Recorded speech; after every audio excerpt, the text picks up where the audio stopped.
you found the skeleton, how would you tell people that it's you personally? How would you decide? Well, interesting question. I don't know. I'd have to do some research on that.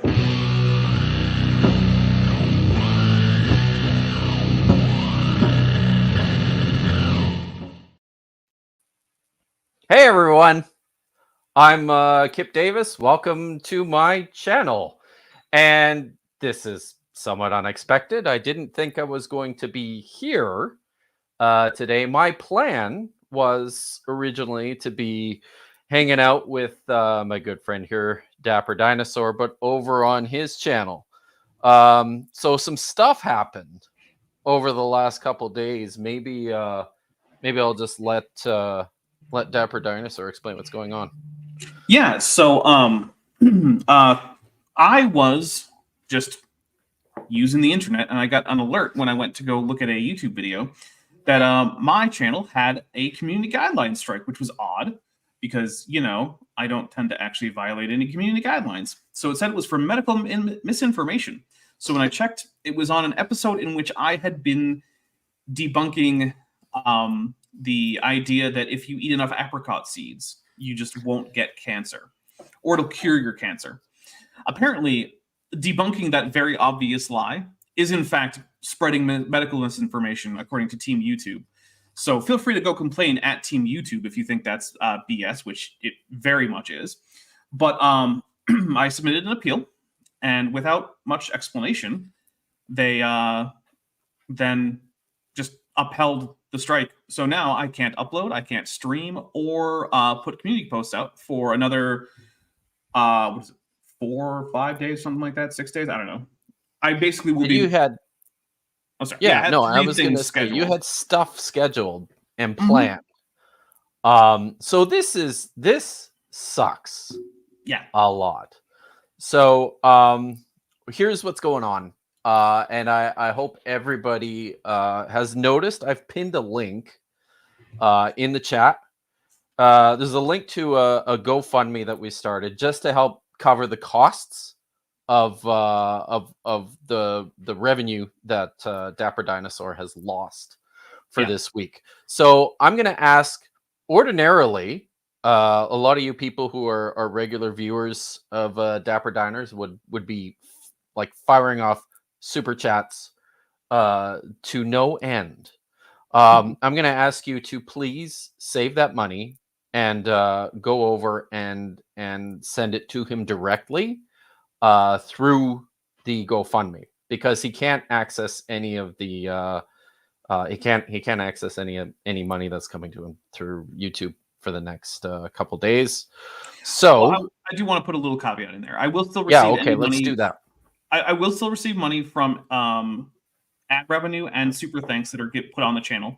So if you have done one of those, I am still getting that money. It's just I will not be able to get any new super chats because I won't be able to stream.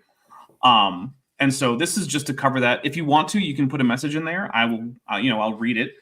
So there is that option. And yeah, so if you want to send money towards me to help offset this, as well as, say thank you for the stream, or to ask a quick question in there that you want me to have as a high priority, because we're actually kind of acting like I'm the host for this, because originally it was supposed to be me interviewing, Dr. Davis here. So yeah, the hosting duties are a little bit weird today is basically what I'm saying. So yeah, if you want a question in like that, like say, like, hey, ask Dr. Kip Davis something, that's a great way to get it to the head of the line, is by donating. And I did notice that we did have a donation of $20 since we started, so thank you very much. I really appreciate that. Awesome, thanks guys. So just speaking of, we've got one right from the hop here, which I think is worthwhile addressing right away here. Nether Six Hair has asked, should we wait to renew our membership still after the strike, or will you get the money still? So I will get the money either way. I won't get it until the end of January either way, if you renew this month. So it makes very little difference as far as I'm concerned. If you want to send some kind of message, I guess, but I doubt YouTube will notice. So basically do whatever's most convenient for you in terms of Dapper Dinosaur memberships. If, however, you were thinking about maybe upping a Patreon pledge, this would be an amazing time to do that. And to be Wouldn't fair, it? I've already had a significant amount of increased Patreon support just in the last few days, including mostly from people who were already there and who decided to up their support. So I want to say it's a very special thank you. You guys have really come together. I was expecting this to cost quite a bit to my, it's basically a week worth of income. There's only 4 weeks in the month. So I was expecting to basically have like a 25% cut in that. And that is not what's happening. So I really appreciate it. And I know that this feels a little bit e-beggery, but, this is, I've said this before about 3 years ago or so. After I left the job, I was like, you know what? I'm just going to have a go of it. I'm going to see if I can survive on YouTube. And so far, the answer is yes. And so, but it's constantly dependent on support from viewers because the direct stuff I get from like ads is basically nothing. It barely exists. Yeah. So, yep.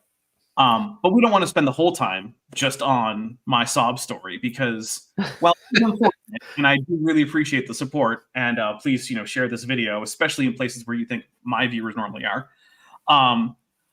The reason I did this whole thing is because I've been asked more than once on my channel to cover mythicism. And on the one hand, I understand why, right? Like it's a topic that comes up in a lot of sort of pseudoscience debunking skeptic type channels, which my channel fits into not as well as it could, but in many ways. But also, it's because I have a history degree. And I think that people think that, well, if you have a history degree, you must just be an expert in all the history. But in fact, like my minor was in Renaissance and medieval studies, which, as you might not know, or you might or might not know, like that doesn't have a whole lot to do with like first centuries, BCE and CE, like Palestine and areas around there, or Judea, depending on what time we're talking about here. So I wanted to get to talk to Dr. Kip Davis because not only is he an expert in these areas, right, like early Jewish texts, he knows the languages involved, and he is also plugged in with the general academic consensus of biblical studies, all this stuff. But also, he's a fun guy to talk to. So, oh, thanks, man. Yeah, well, I had a lot of fun last time you were on. So, or I guess the only time you were on since now I'm on your channel. That's true. So, and that was super fun, and people should go and check that out as well if you haven't already. Dapper and myself and Vicente had a lovely conversation, I guess a couple of months ago now. Yeah, all about dinosaurs and specifically Behemoth and Leviathan in the Book of Job, and whether or not they're actually dinosaurs. Which, spoiler alert, no, they're not. They're not. No, so, there are dinosaurs in the Bible, like doves and vultures and eagles. Yeah, right. Oh, that's awesome.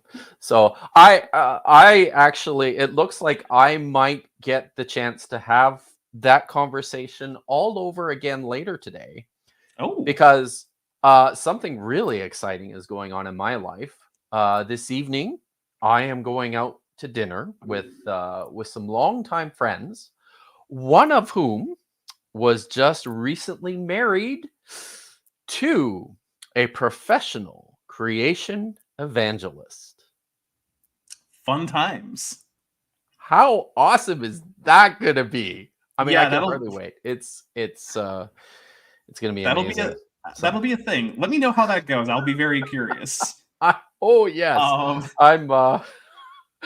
You will find out. I have no doubt. So yeah. So maybe and the plan for today was just to kind of let Dapper Dinosaur go here and do his thing.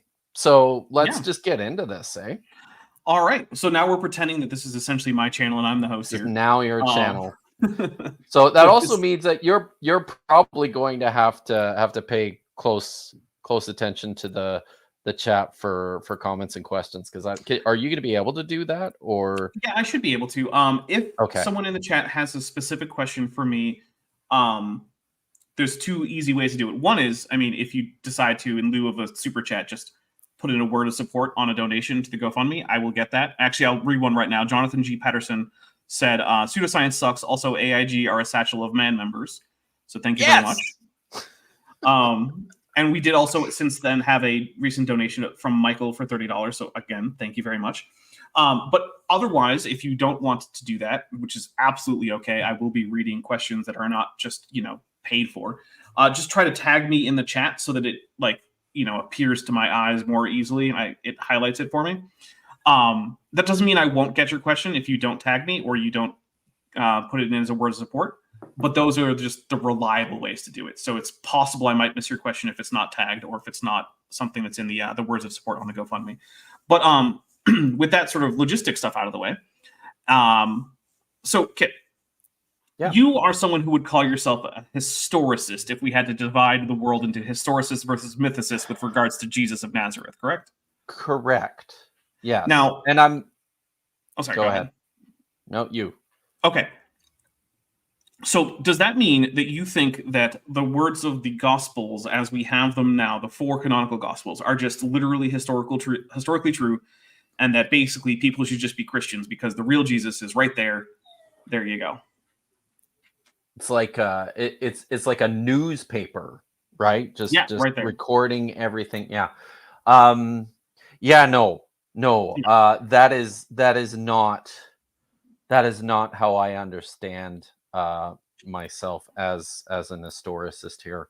There's actually a whole field of study. We'll get into that a little bit as we go on here, devoted to this question of Jesus, who he was, what he did, what happened. So maybe I should just start by telling you what I understand this term to mean. And I have to say at the outset, I don't particularly like the terms historicist, mythicist, and the reason for that is because these are terms that just don't enter into the vernacular of the field. Scholars in the field don't identify themselves as historicists or mythicists, but I mean, one of the reasons for that is because virtually everyone within the field of New Testament studies, within the field of early Jewish literature, which is important to consider here because the New Testament documents are on one level, at least, on in a certain respect, considered sorts of Jewish literature, which is my entry point into this. So none of the scholars of early Jewish literature, no historians, as far as I'm aware, like working professional historians attached to institutions, would hold to the idea that there was no historical Jesus. So now I say virtually none. I'm trying to be careful to qualify this here because there might be a handful. And by a handful, I mean, 4 or 6. I don't know. So all that to say, right at the outset, I'm not a fan of the terminology. Until very recently, these terms didn't really exist like they do today. For most of modern history, it was accepted that Jesus of Nazareth was an actual person.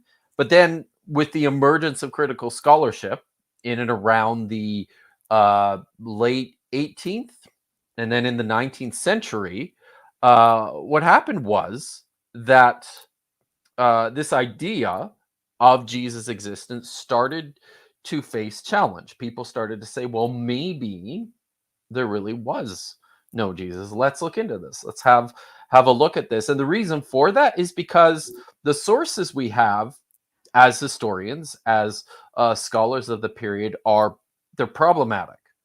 So let's just get that out of the way, right? So just in broad strokes, after a few forays here and there into this idea that maybe there was no actual person named Jesus of Nazareth as represented in the Gospels or as spoken of by the Apostle Paul, it's come to be accepted up until now. Very recently, all historians virtually all New Testament scholars will agree that there most likely was a man. His name was probably Jesus, and he had a following who went on to found Christianity. Mhm. So, in the broadest of strokes, that's kind of what an historicist is. Yeah. So it's not necessarily someone who is simply believing the tenets of Christianity, but it's someone who's saying, at the very least, this entire movement is based on the life of a guy who had an actual life, who lived, who died, who was in roughly the place that the stories put him in, which is to say, first century Judea. Yeah. Yeah, okay. So, Because that is one of the things I want to say, because I do find that a lot of people will say things like, well, what, are we just going to accept the Gospel of John as a historical narrative that no caveats? And it's like, no, that's not the position that's necessarily mainstream, right?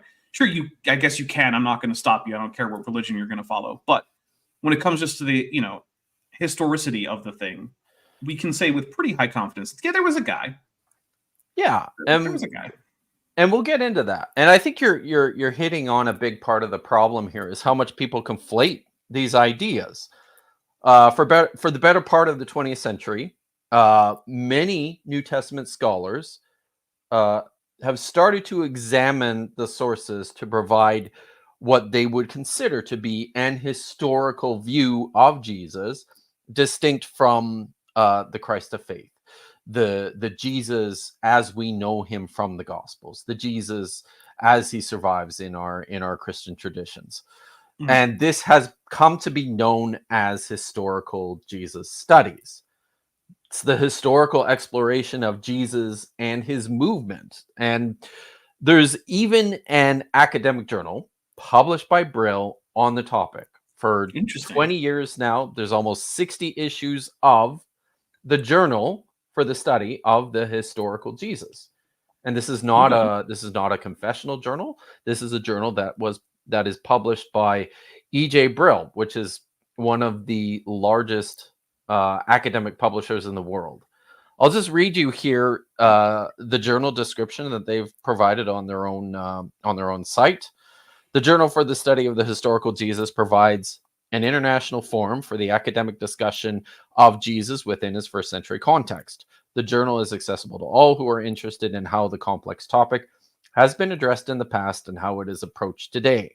The journal investigates the social, cultural, and historical context in which Jesus lived, discusses methodological issues surrounding the reconstruction of the historical Jesus, examines the history of research on Jesus. It explores how the life of Jesus has been portrayed in historiographical reception and other media.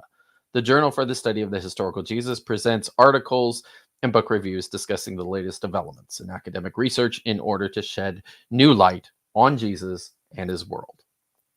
So, in this sense, an historicist is a person who accepts this minimum premise that there was a man who lived in Galilee in the first century. He was an apocalyptic charismatic of some sort who amassed a group of followers that might not even have been very big. And then he got himself in trouble with the Romans. He was executed, and these followers, after his death, came to believe that he had risen from the dead. He may or may not have thought of himself as the Messiah. He may or may not have said some of the things in the Gospels. Historicism is nothing more than the claim that Jesus existed and that Christianity is the outcome. That's it. Mhm. Now Benjamin Love has, for a $20 super chat, said it's the historicity of the greatest love story ever told that was written in blood on a cross 2,000 years ago, the greatest free gift ever given, and that is history. So I'm going to say this real quick. I'm not going to tell you to stop being a Christian or to stop believing in the salvific work of Christ on the cross or anything like that. What I am, however, going to tell you is that the things that you believe as a Christian and the things that historians can demonstrate from the actual data and the historical record that we have extant at this point are not the same things. Now, I do want to point out that most of the things that have ever happened in the world are things that historians will never know about. It's true. Right? Yeah. Billions of people have lived lives, had children, had jobs, had friends, hosted, family party, whole full lives, and they were completely lost to history. Most of the things that have ever happened are just never going to be known about. Now, I am not here. It's not my shtick to be like, oh no, stop being a Christian. But when we talk about what is historically relevant in terms of the actual study of history, that is a much smaller number of things, and we cannot say as many things as a believing Christian might like for historians to be able to say. Sorry. Correct. Yeah, I would tend to agree with that. I think Gillian, the entire column is Igneous Ren, makes a pretty good counterpoint here too, that the greatest love story ever told was Titanic.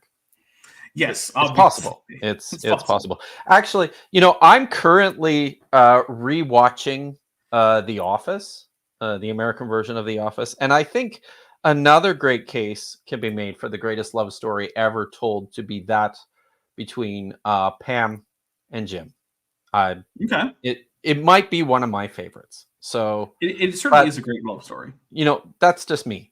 It's one of the great love stories of our time. Definitely. I definitely agree. So there we go. Also, we did have a comment about the pronunciation of Jesus from Graham Pong. And I'm going to just say, I don't really want to get into the etymology of how English comes to the word Jesus. But it is not really relevant to this particular thing, whether or not we would like to use the standard English word Jesus, or if we would like to go ahead and grab a transliteration of the Greek Iesus, or if we would like to try to go back to like how it was probably pronounced in either like sort of a general Judean Aramaic or even a Galilean Aramaic, because there's an accent difference. I don't want to have to sit here and try to make Dr. Kip Davis pronounce things like voice pharyngeal fricatives all day. So, and because this is a stream in English, and Jesus is the standard word for this character from history, we're just going to use the word Let's Jesus. go with that. And yeah, we're both aware of the history of Latin transliterations and the addition of the letter J in Germany going over into English and all of that. We're aware. It's not the topic, and for now, we're just going to use the word Jesus. Michael Scott and Holly. I think it's a good move. They were. Yes, they were. So, in my rewatch, I'm not quite at the reconnection yet, though. So, I'm reserving judgment. Okay. Okay. So I wanted to on that point too. I do think it's important to point out. Sorry. Am I oh no, wrong one. Sorry. I meant to highlight this one. Am I a gymnast? That's it's good to see you, Jared. I only recognized that after I pulled that up. Yeah, I'll get back to you on that one too. I am agnostic on the existence of Jim. So what about the existence of Asian Jim? So I wanted to say it's probably important to point out here too that this this is an actual this is part of the discussion is whether the name was Yehoshua or Yeshua or another derivative of some sort. It's an open question, right? So I don't want to trivialize it, but it's certainly not the point today. It's an interesting discussion. It's just not the one we're having today. Yep. Oh, I do think this was another good question too. I did see that. Yeah. And so one of the basic ways we get information about pronunciation from ancient languages is by looking at things like poetry. Like if two words are supposed to rhyme and we have a rhyme scheme and we're not sure how to pronounce one word, we can check the other ones and we can say there's that. We also have transliterations into other languages. So for instance, if someone writing Greek is transliterating Aramaic words, they're going to get as close as they reasonably can with the Greek alphabet and the limits of Greek. And so we can check that back again. We also have things like people wrote grammars and dictionaries in the ancient times for both people who spoke the language and for language learners. That's not a modern phenomenon. Obviously, they weren't as widely disseminated. You couldn't just go down to the store and pick up, your 500 verbs in Aramaic from Greek or something. But like we have sources for this, and so we have people describing how sounds are pronounced. And sure, they weren't using modern phonetic terms, but we can still get a very good estimate. And then in cases where there's still some question, we can use the techniques of historical linguistics to go ahead and look and say, okay, well, what kinds of sound changes do we expect? How does this particular letter that we can trace throughout the history of this language family, how does it evolve? What is its most likely original pronunciation? What possible pronunciations at different stages in the languages that have evolved from, say, Proto-Semitic? What are they likely to be? And also there's just the fact that when it comes to consonants, at least, you can often check with Arabic, which has absurdly conservative consonants in terms of phonetics from like Proto-Semitic. Richard Lindahl for $5 says, is it not revealing that mythicism is pretty much only popular among anti-theists speaking as an atheist? Yes, it is. Yeah, I think so. But also, do you remember, in lieu of super chats, if possible, it would be appreciated if instead that was sent to the GoFundMe, because we are trying to recoup for the fact that YouTube has shut down the original version of the stream that would have been on my channel. So, not that I'm not going to read super chats here, because, you know, Kip deserves money too. Not as much. Well, so this is, but I think this is an important point to make here as well. That what we come to discover in this is that so much of the argumentation from those who promote themselves or who promote the idea of mythicism, and this is one of the reasons why it survives where it does, which seems to be you know, on the internet by and large has barely made a dent, if at all, in actual academics. So and this is one of the reasons you will see people who promote this idea quite frequently start from a position of being very polemic against religion generally, against Christianity in particular.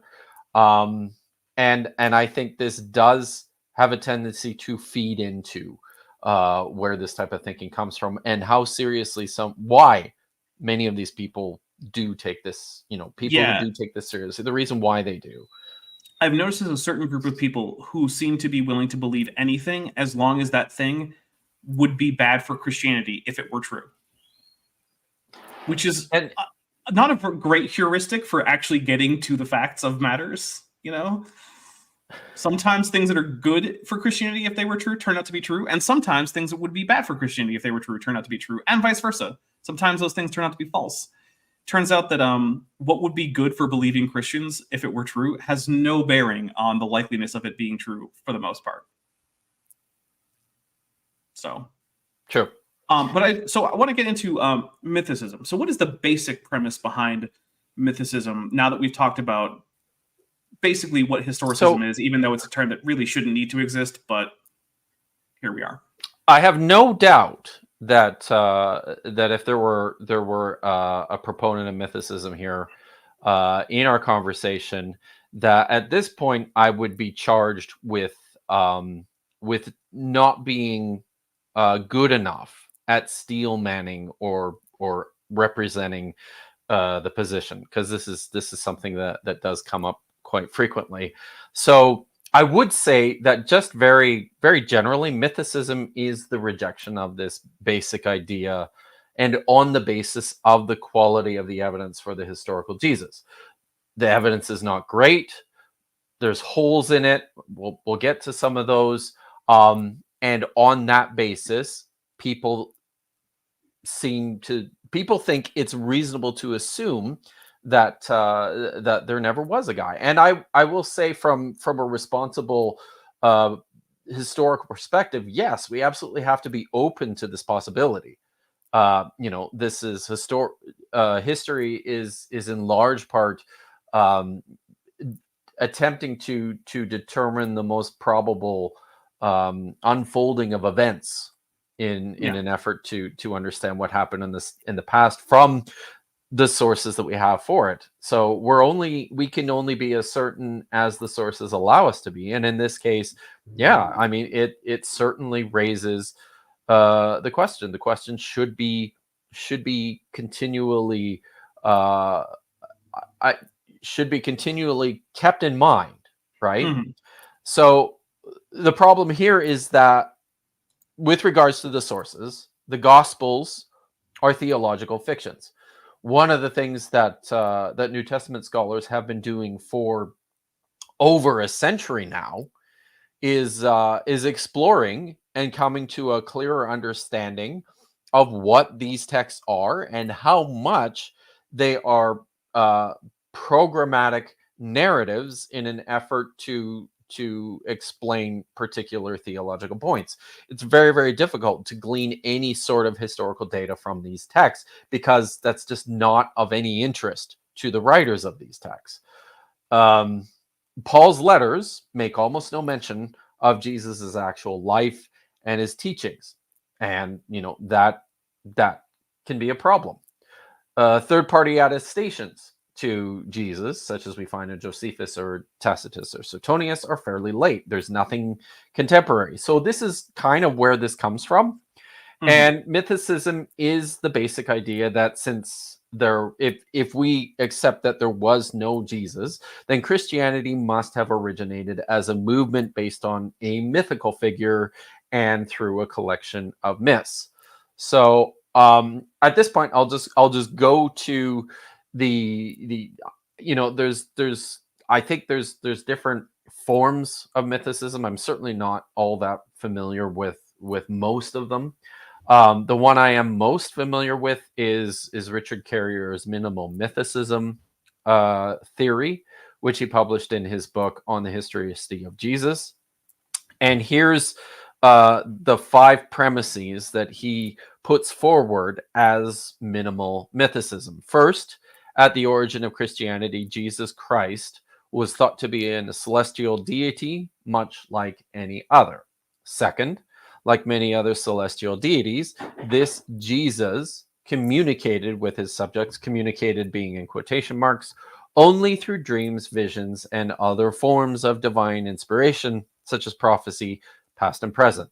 Third, like some other celestial deities, this Jesus was originally believed to have endured an ordeal of incarnation, death, burial, and resurrection in a supernatural realm. Fourth, as for many other celestial deities, an allegorical story of the same Jesus was then composed and told within the sacred community which placed him on earth in history as a divine man with an earthly family, companions, and enemies, complete with deeds and sayings and an earthly depiction of his ordeal.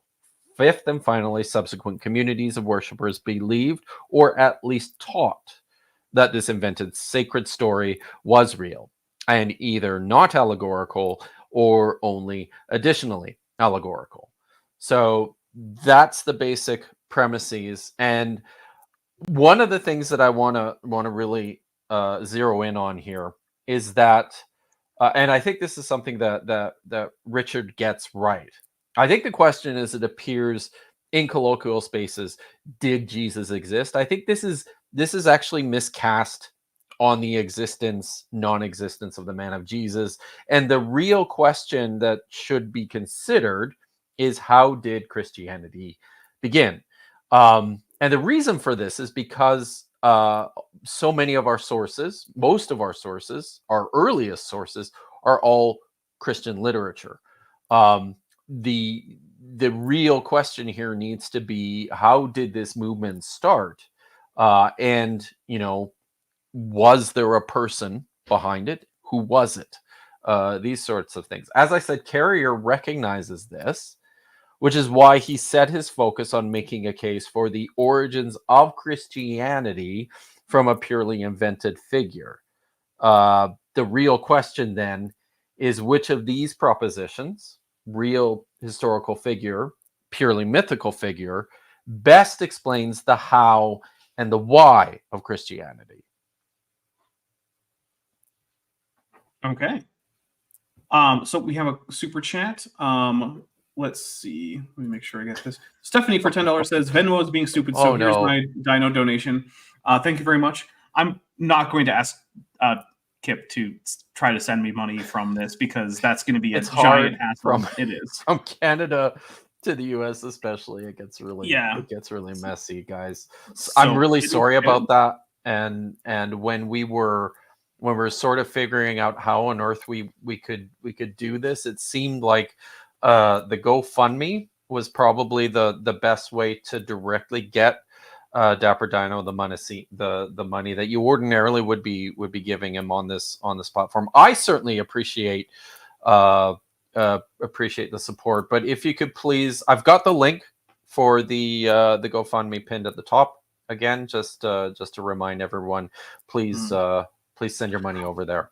In the description, there's also a link to my Patreon that should be working. People do donate in local currencies there, so that shouldn't be a problem if you want to. There are multiple tiers. You can join for an entire year for less than $11 US. So, if that's something that you're interested in, you still have access to all my early access stuff because those videos are already published. They're not public, but they're published as unlisted videos, and so you could go there and watch hours and hours and hours of Dapper Dino content if you wanted to. Okay, so I think the thing that I would like to ask next is a pretty basic one, which is to say, so why are you someone who, along with, almost the entire rest of the field in this topic, accept the historicity of Jesus of Nazareth at that minimal level, at least? What is the evidence that we have that makes us come to that conclusion? So it will come as no surprise to everyone that I am part of a giant global biblical studies cabal that is very powerful and determined to suppress the truth of Jesus' non-existence. Because despite not being a Christian, you really want Christian hegemony to persist for obviously reasons, right? So no, that I was joking. In case you missed it. So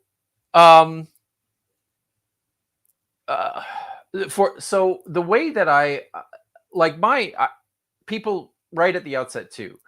So I'm not a New Testament scholar, and I'm not a scholar of early Christianity either.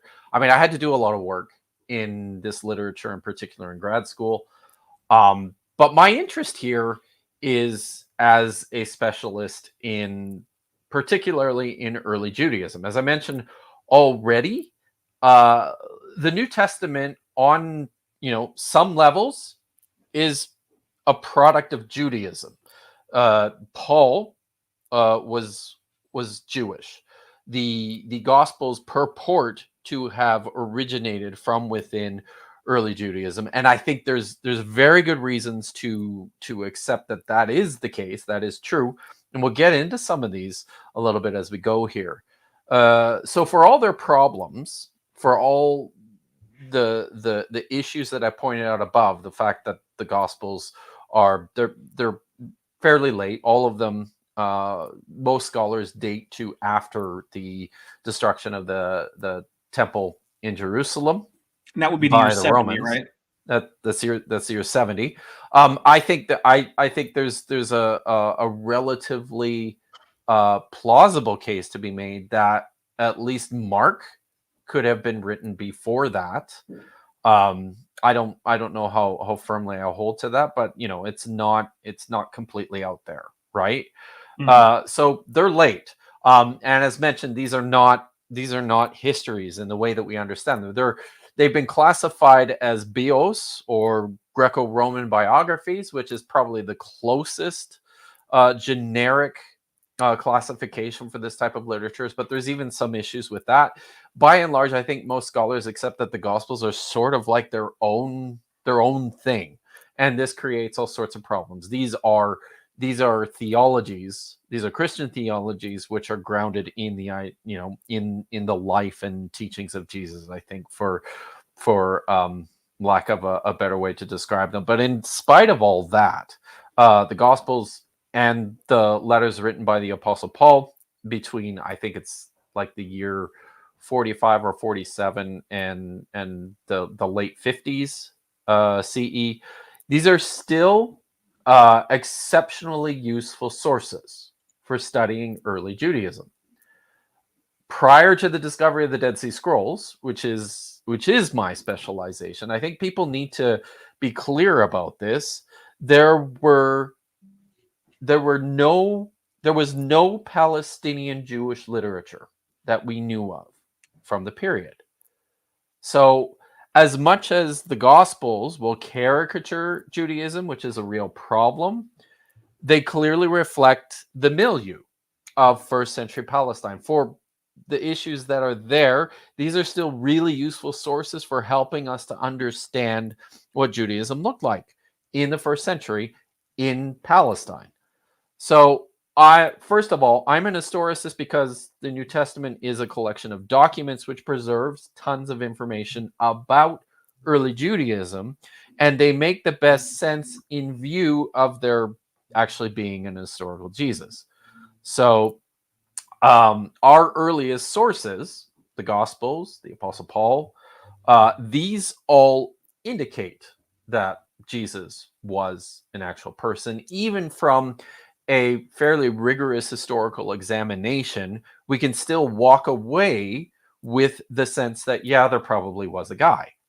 So the Gospels are problematic, but they do contain some indicators of being set in actual history. There's a couple of these that I thought I would point to.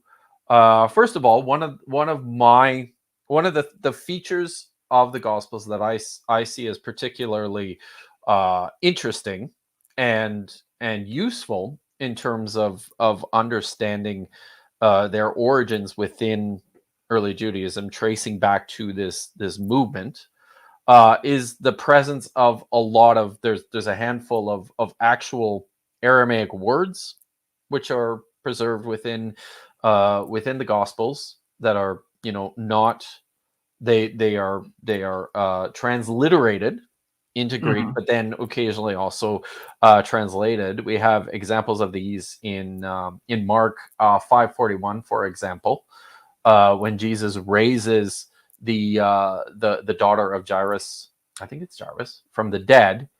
He says Talitha kum, which means daughter, rise up, or you should rise up, you, or and this is an Aramaic term.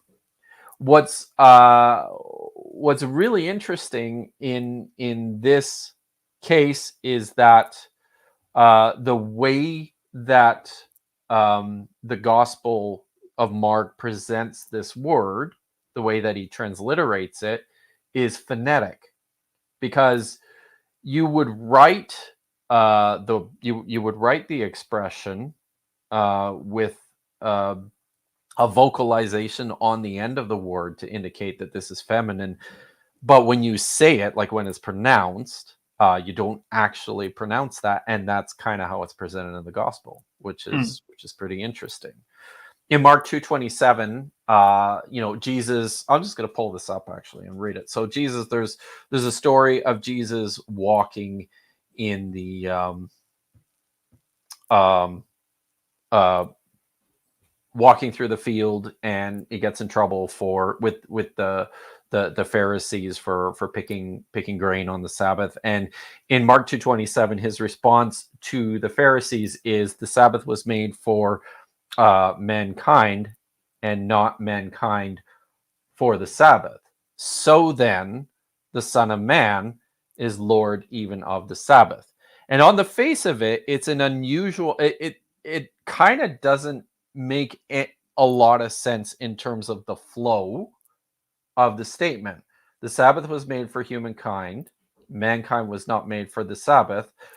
And from that statement, Jesus then declares that the Son of Man, presumably speaking of himself, is the Lord of the Sabbath. It's like the conclusion doesn't match the premise. And part of the problem here is a translational issue on the part of the Greek writer here. If we recognize that the word for mankind in Aramaic is baranosh, then the way this reads is like this: the Sabbath was not made for Bar Enosh, and Bar Enosh was not made for the Sabbath. So then, Bar Enosh is the Lord of the Sabbath. So what the Greek translator did here was misunderstood this expression, and kind of messed up the translation of the text to say something that it probably didn't originally mean. I'll go to what else here. In Mark 15 verse 34, when Jesus is on the cross, he says he says from the cross, and this is recorded in Mark and then repeated also in I believe it's in all four Gospels. He says, Eloi, Eloi, lama sabachthani, which is Aramaic for my God, why have you forsaken me? And then the translator then has also put in the translation, Eloi, Eloi, lama sabachthani, which means my God, why have you forsaken me? So this is from Psalm 22, and Psalm 22 actually sort of sets the framework for much of what's happening in the crucifixion of Jesus. The writers of the Gospels, beginning with Mark, which virtually all scholars accept was first, and then Matthew and Luke, were kind of versions of Mark. They were new versions of Mark. So they all kind of ground their story of Jesus' crucifixion on the basis of Psalm 22. And in Psalm 22, verse 2, it says, my God, why have you forsaken me? This is interesting because in the Aramaic, Eloi, Eloi, lama sabachthani, this is, I mean, it's possible that they had access to an Aramaic text translation of this expression, but we don't have any that survive that looks like that. The Aramaic Targum, the one Targum that we do possess of Psalm 22, actually says it a little differently here. It says, I'll just pull it up here. Oh, where did it go? Okay, there we go. So the Aramaic text says, oh, I should have had this. There we go. Eloi, Eloi, metul ma sabachthani. So it's just a slightly different way of saying the same thing, right? So it seems likely, it seems probable that many of these Aramaic expressions or ideas you can trace back to a community living in Palestine who preserved sayings of their leader. They understood the world through this Palestinian Jewish lens of Aramaic. So that's, I mean, I consider that to be a fairly useful argument for some of the historicity of elements within the Gospels. Right. So the other thing that I'll point to as well is the way that many of the Gospels, all of the Gospels, really handle this idea of prophecy. So it's very important for all of them. It's very important to the Christian writers, to the first Christians, that Jesus was the Messiah who was fulfilled through Old Testament prophecies. And there's hundreds of them scattered throughout the New Testament. And what one will quickly come to realize is how ad hoc the application of so many of these Old Testament texts are to Jesus. And this was, I mean, part of this is a product of just the way that Jews from the period handled and understood their own scriptures. But then part of the problem here has to do with just how much flexibility was required in order to make these texts fit what actually happened. And I'll get into this as we go on, but we have some other examples from early Judaism, not Christian texts, of other Jews doing exactly the same things with their texts applied to their own history. Right. We got a couple things. Stephanie for $5 said, "I'll just join Dino on Patreon." Dr. Kip, you said you would never wear a bow tie, but you might do No Shave November. Oh, shoot! It ended, didn't it? Yeah. Yes, it did. Rats. Thank you very much, I'm Stephanie. sorry, Stephanie. My mind is like Swiss cheese. It really is. Daniel N. Galota, I hope I'm pronouncing that right, for $20 said, "Simply put, it makes the best sense of the data, sources, and rise of ancient Christianity. Scholars disagree on the how, but we all basically agree that the historical Jesus is a part of the how Christianity got going." Thanks very much, Daniel. So for those of you who don't know, Daniel Galota is actually a recent PhD graduate from the University of Stanford, I believe. And he's a scholar of the period. He actually wrote a solid review of on the historicity of Jesus that he had published in the Journal for the Study of the Historical Jesus. Please let me know if I got all that right, Daniel. Oh, yep, he says correct. Awesome. Nice. Thanks. It's good to see you here, by the way. So yes, it is. So there we go. I did have a question that I wanted to ask.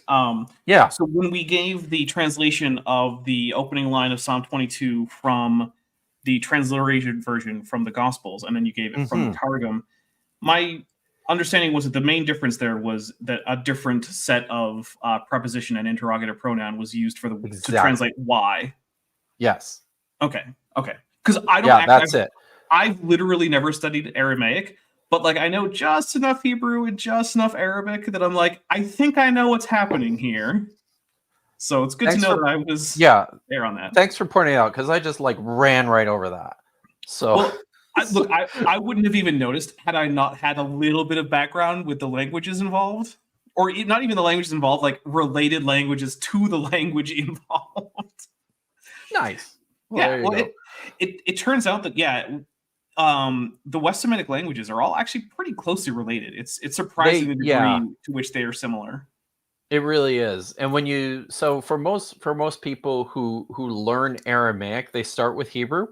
And then, when they get to Aramaic, they're delighted to discover that most of the words that they already know are in there. And that in terms of the, conceptually speaking, it functions very much the same way. Arabic's pretty similar too in that regard. The very little bit of Arabic that I've done, it was pretty easy. It has very similar enclitic pronouns to Hebrew. Yeah. It has all of the like prefix prepositions in Hebrew are basically the same as they are in Arabic. Yeah. And I think too, like even getting a handle on the alphabet, things as simple as that, right? Like once you've learned the Semitic alphabet, it's kind of like all the other ones are pretty intuitive. Yeah, they all have basically the same letters. It's just that in different alphabets they end up in different shapes. But like if you remember, like, okay, Hebrew Aleph looks like this, and Arabic Aleph looks like this, and like Syriac Aleph looks like this. It's the same basic letter. It's doing the same job in every alphabet, or more properly, abjad. For those of you who care about the difference between alphabets and abjads. There you go. But now we're getting way too into the weeds on linguistics. A little bit. I had a couple more things I wanted to say. Oh, please go ahead. About why I'm an historicist.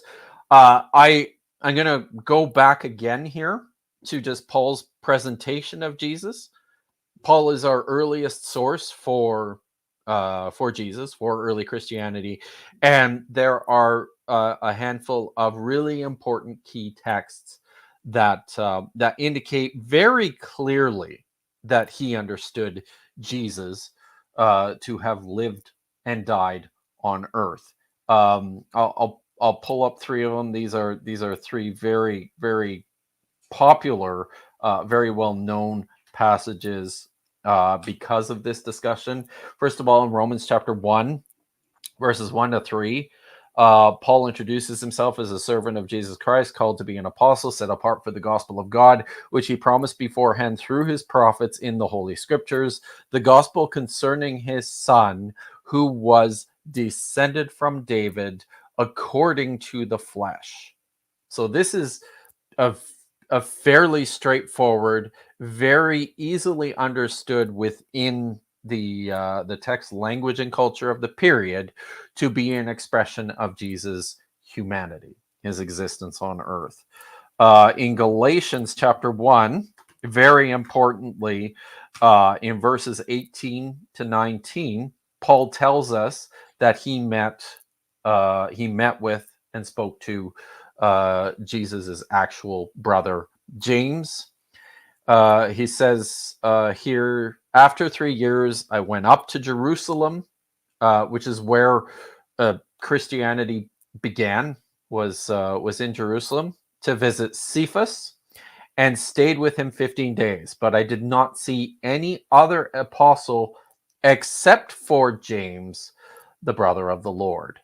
So here, it's one of the very, very difficult things to account for without positing that there was an actual Jesus who actually lived and died on earth, is the presence of a brother, an actual brother that Paul met and spoke to. And finally, later in Galatians, in chapter 4, verse 4, he makes a similar attestation as in Romans to the existence of Jesus as a man. He said, when the fullness of time had come, God sent his Son, born of a woman, born under the law, in order to redeem those who were under the law, so that we might receive adoption as children. So this expression, born of a woman, is it appears a little bit differently when Paul uses it, but it reflects a very commonly attested Jewish Semitic idea of existence. This idea is we see it appear a couple times in the book of Job. The same expression in Hebrew, born of a woman, when Paul is when Job is speaking of just general humanity, human beings. Mm-hmm. We also see the same expression in the Dead Sea Scrolls to indicate human beings.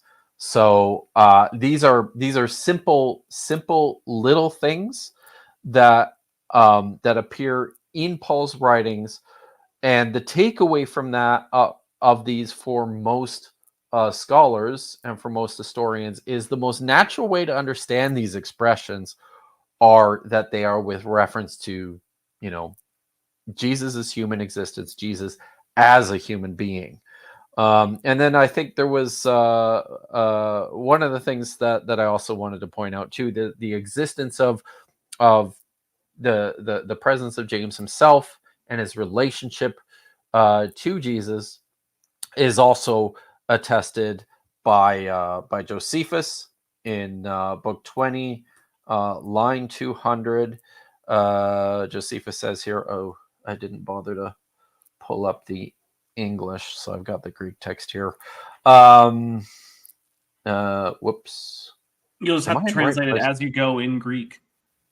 This is going to be fun. While you're getting that ready, though, real quick, Daniel and Galoda. How do you say it, Dr. Kip Davis? I don't. I honestly. You don't? I've Okay. not met. Right. I've not met Daniel. I've only spoken to him online. Okay. Well, he says for $10 on this subject would recommend Simon Gathercole, The Historical and Human Existence of Jesus in Paul's Letters in the Journal for the Study of Historical Jesus, 16 2-3, 2018, 183 through 212. Thank you very much. And I do want to reiterate, we are encouraging people in lieu of super chats to use the link that is pinned.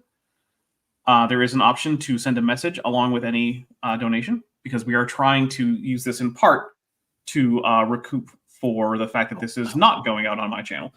Discovering Ancient History for $2 says Kip Davis is part of the conspiracy with a winky emoji. Yes, obviously, that is the only option. Of course. Yes. Of course. Sorry, I'm having problems pulling this up. That's okay. But basically, Josephus makes mention in his discussion of Book 20. He goes into a lengthy at the end of Antiquities. He goes into a lengthy discussion about how and why the city of Jerusalem was sacked and the temple was destroyed, and he spends a lot of time talking about the problems with the priesthood, the corruption in the priesthood, and he highlights a number of these these corrupt or just poor priests. Now, around the 50s, there was a priest who was installed by the name of Annas or Ananias, and Josephus tells us that this happened at a point in time when there wasn't a Roman governor installed, and Ananias saw this as a political opportunity, so he rounded up a bunch of people within the city, within Jerusalem, who he didn't like, and he had them quickly tried on for failure to observe Jewish law, and then executed. But when he says this, when Josephus makes mention of this, he says that he rounded up James, the brother of Jesus, the so-called Christ, and some other men. He had them executed. As a result of this, the people from the city were very upset about, this newly installed priest making this huge political overreach, and then just rounding up a bunch of people and executing them. So they complained to Rome. Rome deposed Annas, and they installed in his place a priest by the name of Jesus Ben Damnius, and then Josephus continues with his story. So, but what we have here is a clear mention of James and an indication that he is the brother of this rather well-known figure, Jesus, who was considered by some to be the Messiah. This is an important reference, in part because this is something not only would have taken place within Josephus's lifetime, but it's probably something that he witnessed firsthand. If you don't know anything about Josephus, he was born in 37 CE. He was a wealthy member of the Jewish aristocracy. He was actually part of the delegation, the delegation who went to negotiate with Rome in the period leading up to the Jewish War. So at this time, he probably would have been, in his late teens, early 20s.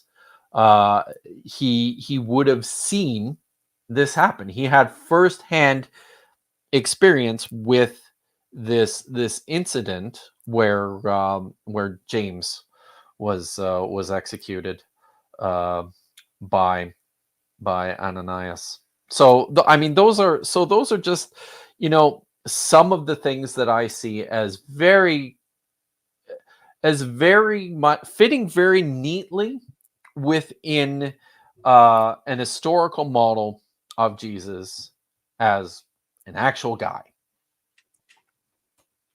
Yeah, and the thing is, or one of the things that I was thinking about earlier when we said that this was all, or the argument is that maybe this is all just based on a mythical character, like happens in a lot of religious traditions. But the big difference is that generally when that happens, you set the historical narrative so distantly in the past that it's hard to check on. You don't set it like 60 years ago.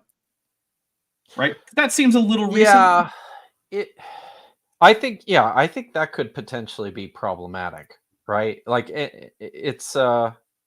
I think you're right. Well, what we often see when making these sorts of comparisons to the idea here is that there's l- there's places within history where mythical figures have been euhemerized or turned inserted into history, and by and large these have these are figures who stretch very deeply back into the distant past. And I think a clear a more or less uh clearly related case to this is basically what happens with the invention of Moses by the ancient Israelites, the precursors to the Jews. Had this idea that there was this figure who led Hebrews out of Egypt, Hebrew slaves out of Egypt, and into the land of Canaan. There's all sorts of historical problems with the biblical story, the way the biblical story has been told about this.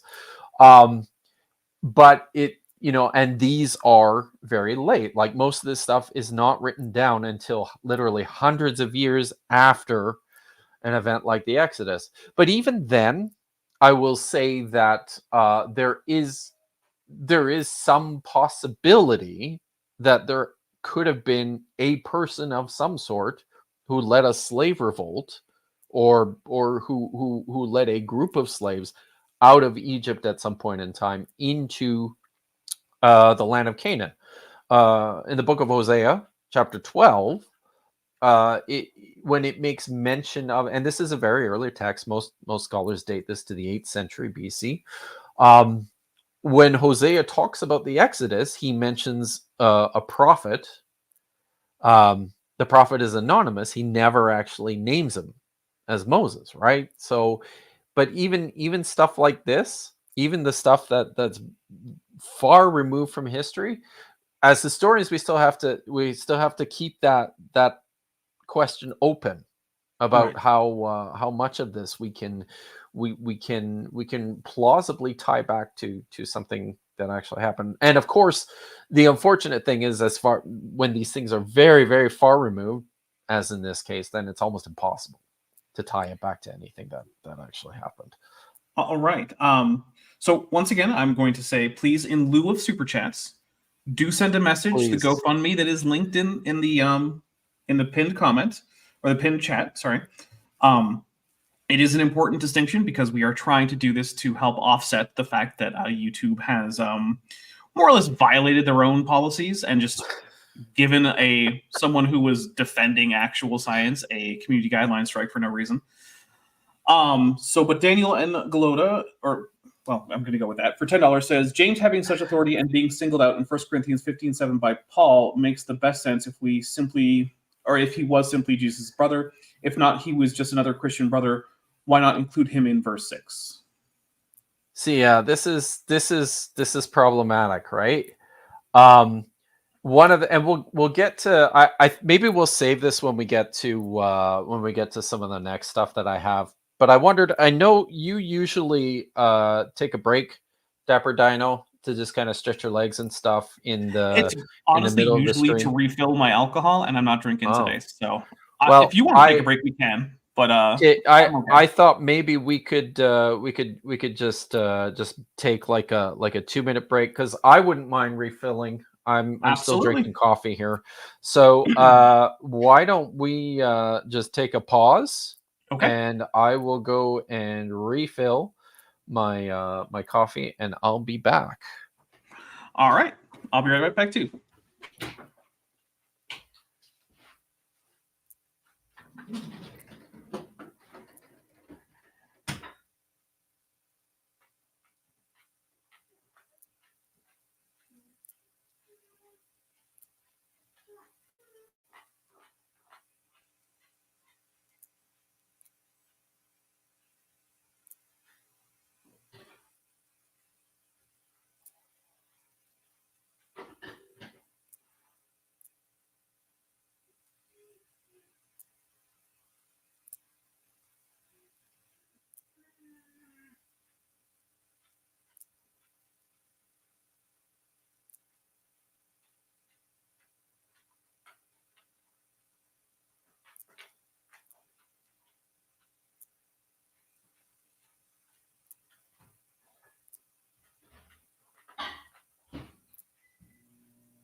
Okay, I'm back. I We are am back. too. All We're all right, back. awesome. Cool. Even the audience is back. No. Yeah, Thank goodness. Normally every time I take a break, I see a little drop. But this time, if anything, I think it went up a little bit. Last time I was looking, it was like 118 or something, and then it went up to like 120 during the break. Oh wow, wow, that's Yeah. amazing. Yeah, Cool. So I'll just thank you very much. remind everyone to keep. We very much appreciate your engagement. Please keep sending your support over to the GoFundMe, which is pinned at the top of the chat. Make sure it's. I also still want to there. say a thank you to Renee, Yep. who recently donated $5 to that. So thank you very much, Renee. There was no Awesome. message with it, but I do appreciate it. Thanks, guys.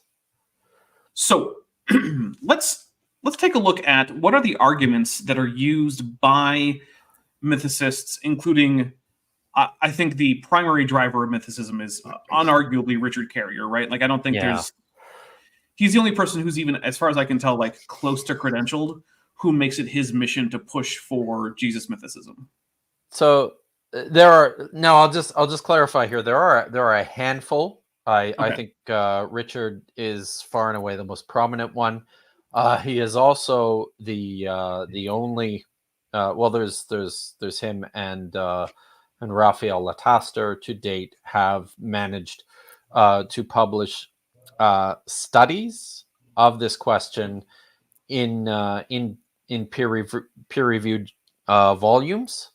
But in addition, Thomas Brodie is a retired scholar who was also a Catholic priest, who in his memoir came out on the side of thinking that that there was no historical Jesus. I have it on my shelf. I haven't got around to reading it yet, but I have been also told that that his ideas about this depart quite a bit from what Carrier has done. So I don't know anything about his view. The other one is Robert Price, who is a credentialed scholar and was for a very long time the face of Jesus mythicism. More recently, he's kind of gone off the deep end on a whole bunch of terrible conspiracy theories. So, but he's As part of the also, conspiracy, can you tell us which of his conspiracy theories are right? which of his conspiracy theories are right? Yeah, obviously, because you're part of the conspiracy, Yeah, so you would know. Right, yes. No, we drummed him out, man. Okay. Just tossed him right out because he was getting too. For $10, Jake Nelson says, "I already put it on the GoFundMe. Here's a tenner for you, Kip, for having our boy Dapper's back. Thank you very much, Thanks, Jake. Nelson. That is much Anytime, appreciated. right? We have. And I want to say, guys, that the GoFundMe was primarily created for today, and even before we started, it was already more than halfway done, just from people who were either in my supporter Discord server or who were on. I'm just going to say Twitter. I'm never going to call it X. It's just not going to happen. It's not. Yeah. And so I just want to say thank you so much for all that support, because that is a really big help. It's been a big weight off my shoulders because, like, I'm not in immediate danger of being homeless or anything, but it's a big hit to the budget, right? It makes a difference. Stressful. Yeah. It's very stressful. So right? I just want to say thank you. So okay, let's just start with this. What do you think is the best argument that mythicists have put forward? The one that you find that maybe you don't accept it, but when you listen to it, you're like, okay, yeah, I can see why that is something that people find compelling. So I guess maybe I'll put it this way.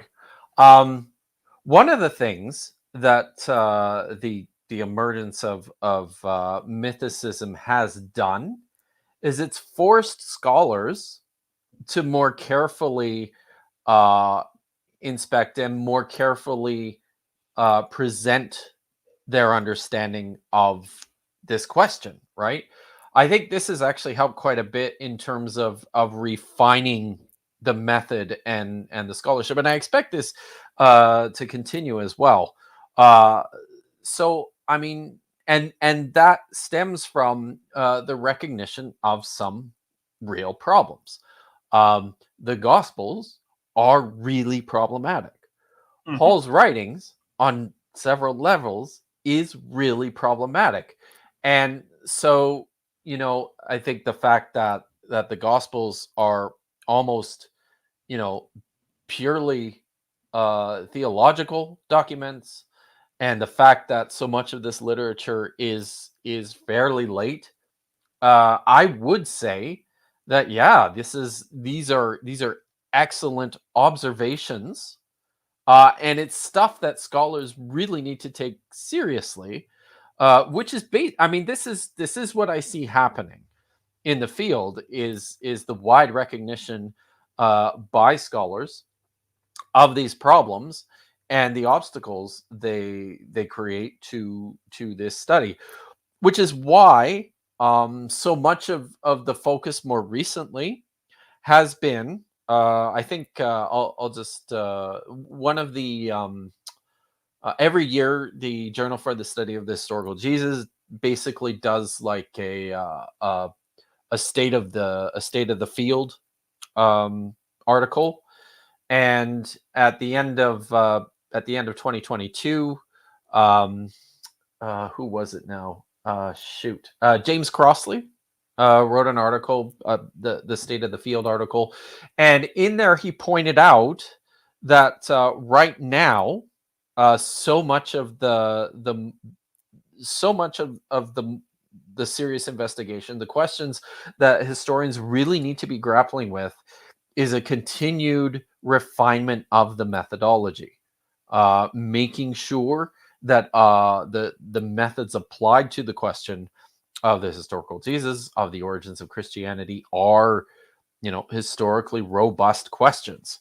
And I think the emergence of mythicism can take some credit for that. Also, it's I think as a result, we see a lot of the focus here shifting back to where it properly belongs, which is providing clearer explanations of the emergence of Christianity. I mean, one of the things that scholars are coming more and more to recognize is that Christianity that emerged in the late first century into the second century is Paul's version of Christianity. That Paul could be considered the founder of Christianity as we know it, but then also there's still this Jewish movement behind there that existed in Jerusalem. Mhm. We know it was there. Paul himself talks about it. Unfortunately, we know very, very little about it, and that's one of the challenges here. Is attempting to uncover, what this Jesus movement looked like before Paul. I'll just say too, the reason why the Jesus movement before Paul didn't survive is because Jerusalem was sacked.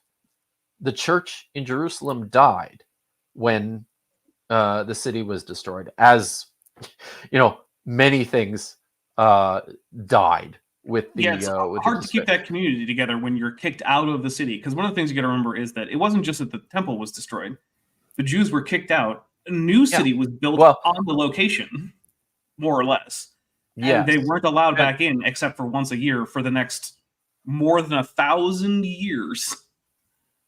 So, and this is and the followers of Jesus weren't alone in this.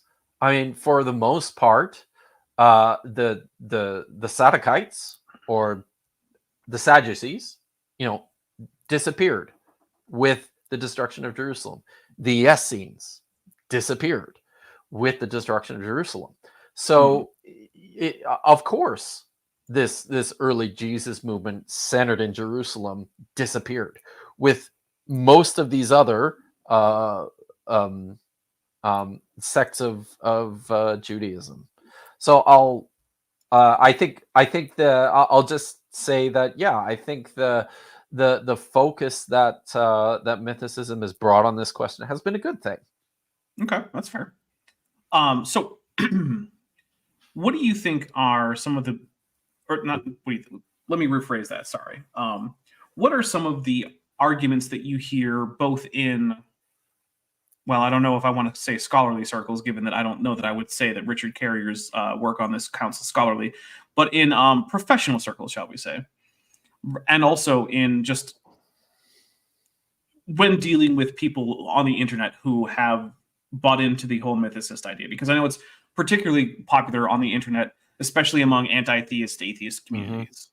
So, what are some of the typical arguments that you hear there, and why do you find those uncompelling? So, as I mentioned, one of the things that that Richard has clearly noticed, and he's grounded his whole minimal Jesus mythicism in this recognition that the only way this works is if you can provide a plausible explanation for the origins of Christianity, and also of the origins of Christianity out of early Judaism. And I would say, so, basically, the arguments that tend to be put forward are, well, in addition to the fact that, Jesus, the life and teachings of Jesus appear to be almost unknown to Paul. That's weird. So it must mean that Jesus didn't exist. We can't trust the Gospels at all because they're so heavily theologized. There's you can almost not you cannot get any kind of reliable history out of there. Lots of times it will be stated that the presentation of Jesus in Paul is more as a celestial being than as an historical figure. And I think that's where some of this starts to fall apart as well. One of the things that what Richard Carrier certainly has attempted to do is to provide an explanation for what we see as clearer indicators of the historicity of Jesus, and attempted to provide counter explanations to those for how that can work for a purely celestial being. And then he's also sought to find evidence of this pure celestial messianic figure within early Judaism. And this is where many of the problems begin. So I'll say at the start too, one of the other real issues here is that when you go back to your earliest text, certainly you can't really find any clearly mythicist texts or traditions. And also what else is very strange is that if mythicism was something that was suppressed in the first century and replaced with this historicized Jesus, the other thing that's missing is any indication or counter testimony to this from early Christian writers. It seems it would seem very strange that this was, the start of this movement, and that it just entirely disappeared, and we have no evidence for it at all within just, a few decades, a century. That seems very unusual. So I have a couple of points here about the problems as I see them. So one of these at the outset, and this was a major feature in the video series that I did about mythicism, is the poor grasp that and I guess at this point I'll just focus on Carrier's minimal mythicism. The poor grasp that Carrier has of early Judaism, and the way he appears to misunderstand even just the idea of Jewish scripture exegesis.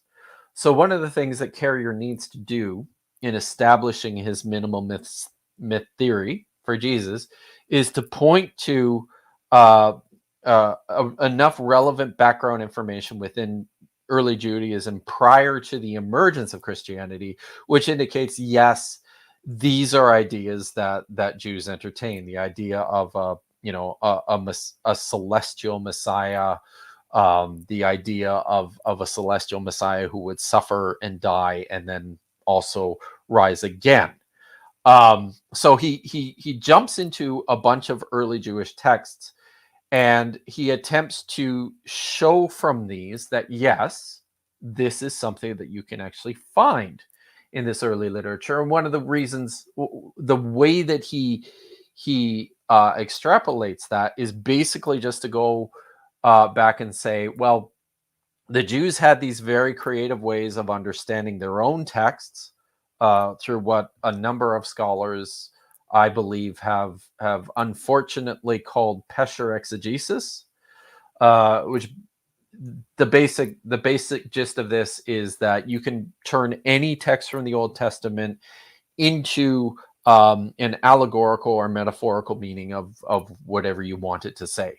So the way Richard's idea works is that we have all these early Jewish texts, so it's possible that they could have been interpreted in such a way to promote this idea of a purely celestial Messiah who, suffered and died and was resurrected.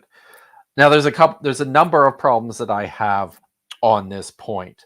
So I think the way that these Jewish texts are presented is very frequently extremely problematic. And I'll give an example here from the Wisdom of Solomon, which I believe is a second or first century BCE Jewish text, and from which Richard Carrier and other mythicists promote this idea that this text attests to the possibility that somebody could have read this and said, oh, well, this has to do with a rising a suffering and then rising celestial figure who will save us. So I'm just going to read here Wisdom chapter 5. Before you do that, real quick, I just want to say thank you to Jens van Broekhoven, who just donated $5 with no message. So thank you very much. Fabulous. Excellent. So, all right. So this, Richard points to this text and this chapter in particular as evidence for Jewish thinking that, there could be a son of God that suffered and was exalted. So here's the text. It says, starting in chapter 5, it says, then the righteous, and this is a plural noun, the righteous people will stand with great confidence in the presence of those who have oppressed them, of those who make light of their labors. When the unrighteous, another plural expression, see them, they will be shaken with dreadful fear, and they will be amazed at the unexpected salvation or deliverance of the righteous people. They will speak to one another in repentance and anguish of spirit, and they will groan and say, these are persons whom we once held in derision and made a byword of reproach. By the way, I'm reading from the NRSV here. Fools that we were, we thought that their lives were madness and that their end was without honor. Why have they been numbered among the sons of God? Now, I'm going to pause here and just say, within early Judaism, and this traces way back into the ancient Israelite religion, this idea of the sons of God traces back to a thought of these are divine beings. They are originally thought of as actual gods. By the time this text was written, it's probable that the writer of this text thought of these as angels. Why is there lot among the saints? This is the NRSV says saints here. These are the Hagia, or the holy ones, which again are indicative of these divine beings. So it was we who strayed from the way of the truth, and the light of righteousness did not shine on us, and the sun did not rise upon us. We took our fill of the paths of lawlessness and destruction, and we journeyed through the trackless deserts. But the way of the Lord we have not known. What has our arrogance profited us? And what good has our boasted wealth brought us? All those things have vanished like a shadow, and like a rumor has passed by, like a ship that sails through the billowy waters, and when it has passed, no trace can be found, no track of its keel in the waves. Or, as when a bird flies through the air, no evidence of its passage is found. The light of air, lashed by the beat of its pinions and pierced by the force of the rushing flight, it traversed by the movement of its wings, and afterwards no sign of its coming was found there. Or, as when an arrow is shot at a target, the air thus divided comes together at once, so that no one knows its pathway. So we also, as soon as we were born, ceased to be, and we had no sign of virtue to show, but were consumed in our wickedness. Remember, these are the wicked people who are talking. Because the hope of the ungodly is like thistledown carried by the wind, like the light frost driven away by a storm. It is dispersed like smoke before the wind, and it passes like the remembrance of a guest who stays but a day. But the righteous, this is plural again, the righteous people will live forever, and their reward is with the Lord. The Most High takes care of them. Therefore, they will receive a glorious crown and a beautiful diadem from the hand of the Lord, because with his right hand he will cover them, and with his arm he will shield them. The Lord will take his zeal as the whole armor, and will arm all creation to repel his enemies. He will put on righteousness as a breastplate. He will wear impartial justice as a helmet. He will take holiness as an invincible shield, and sharpen stern wrath for a sword. And creation will join him and fight against his frenzied foes.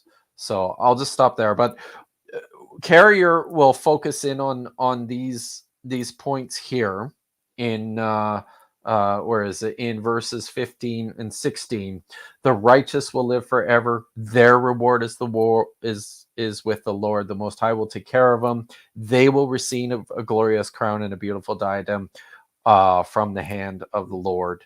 So he explains this on the basis that it's possible within Judaism to understand that this could potentially refer to a single celestial figure, a son of God who suffered and who was crowned as the king of the universe. So does he just not know the difference between singular and plural nouns in Greek? I assume that's got to be it, because the text is actually pretty abundantly clear about what's going on here. Of course, I think, and this is one of the problems that I see in this idea is the way that it flirts with falsifiability, because I think the retreat to that is, well, yeah, but you Jews did weird things with their text, so they could totally just extrapolate from plural expressions to apply to an individual.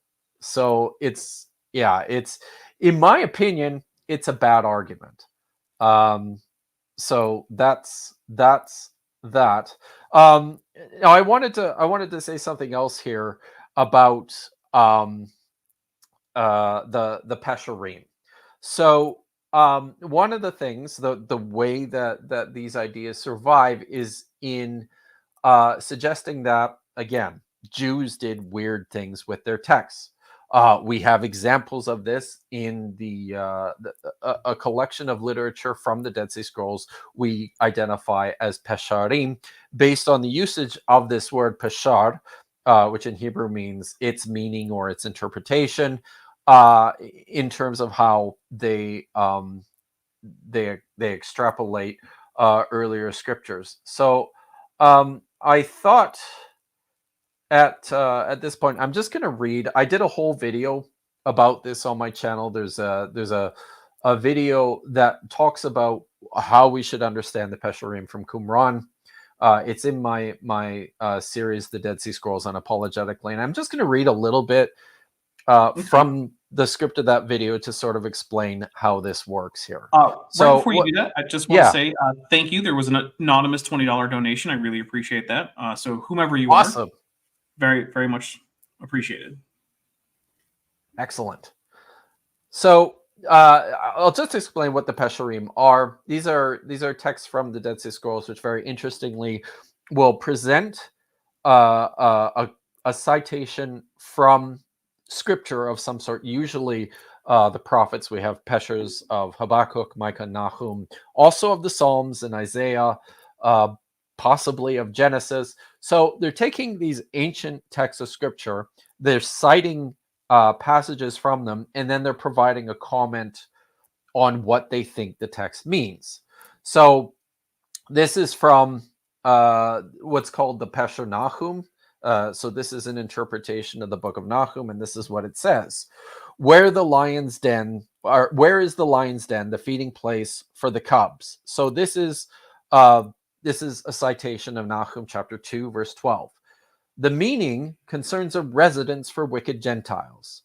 Wherefore the lion walks to enter, there also are his cubs without fear. So that's a continuation of the text. The meaning concerns Demetrius, king of Greece, who sought to enter Jerusalem on the council of the seekers of smooth things. This is a pet name that the writers of the Dead Sea Scrolls had for the Pharisees. But he did not enter because God did not deliver Jerusalem into the hand of the kings of Greece from Antiochus until the rising of the rulers of the Kittim. The Kittim are the Romans.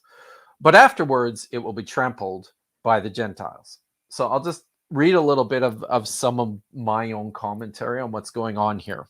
So this Pesher, like all the Pesharim, is providing reflection on what has happened in history, but through the lens of what was said centuries earlier by the prophets.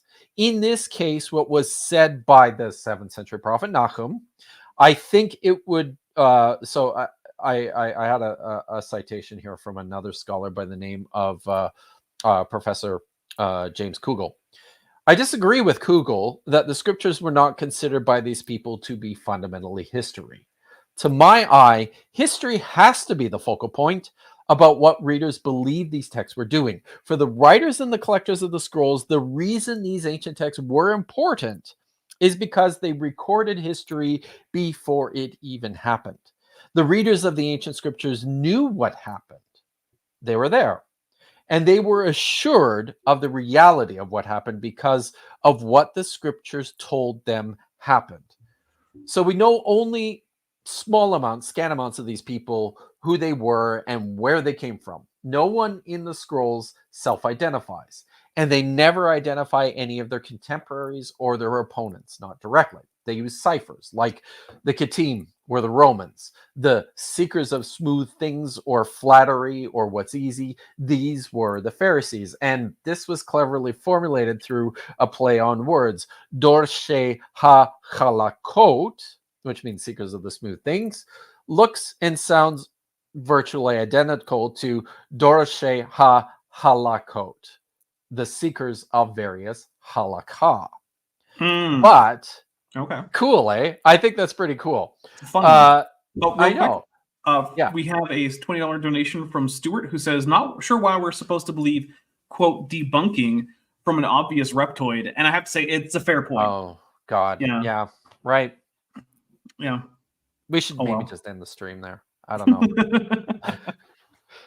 But if people want, I'll continue. So please do. There's a recurring mention in these texts, in the Pesharim, of this figure that's known through several of the scrolls, the Moreh HaTzedek, or the teacher of righteousness. And based on what is said about this person in the Pesherim, like in the Habakkuk Pesher and some of the Isaiah Pesherim, it seems that this man was a priest living at some point in the recollected past who ran afoul of the Jerusalem temple and the ruling Sadducite priesthood, whoever that was. In the Pesher on Habakkuk 2:15, it says this: "Woe to the one who gets his friend drunk, pouring out his wrath, indeed making him drunk just to get a look at their holy days." So that's a quotation of Habakkuk 2:15. Here's the comment. "The meaning concerns the wicked priest, who chased after the teacher of righteousness to destroy him in the fury of his wrath, as far as his house of exile. In the time appointed for repose on the Day of Atonement, he appeared to them in order to destroy them and to cause their destruction of the fast day, the Sabbath of their repose."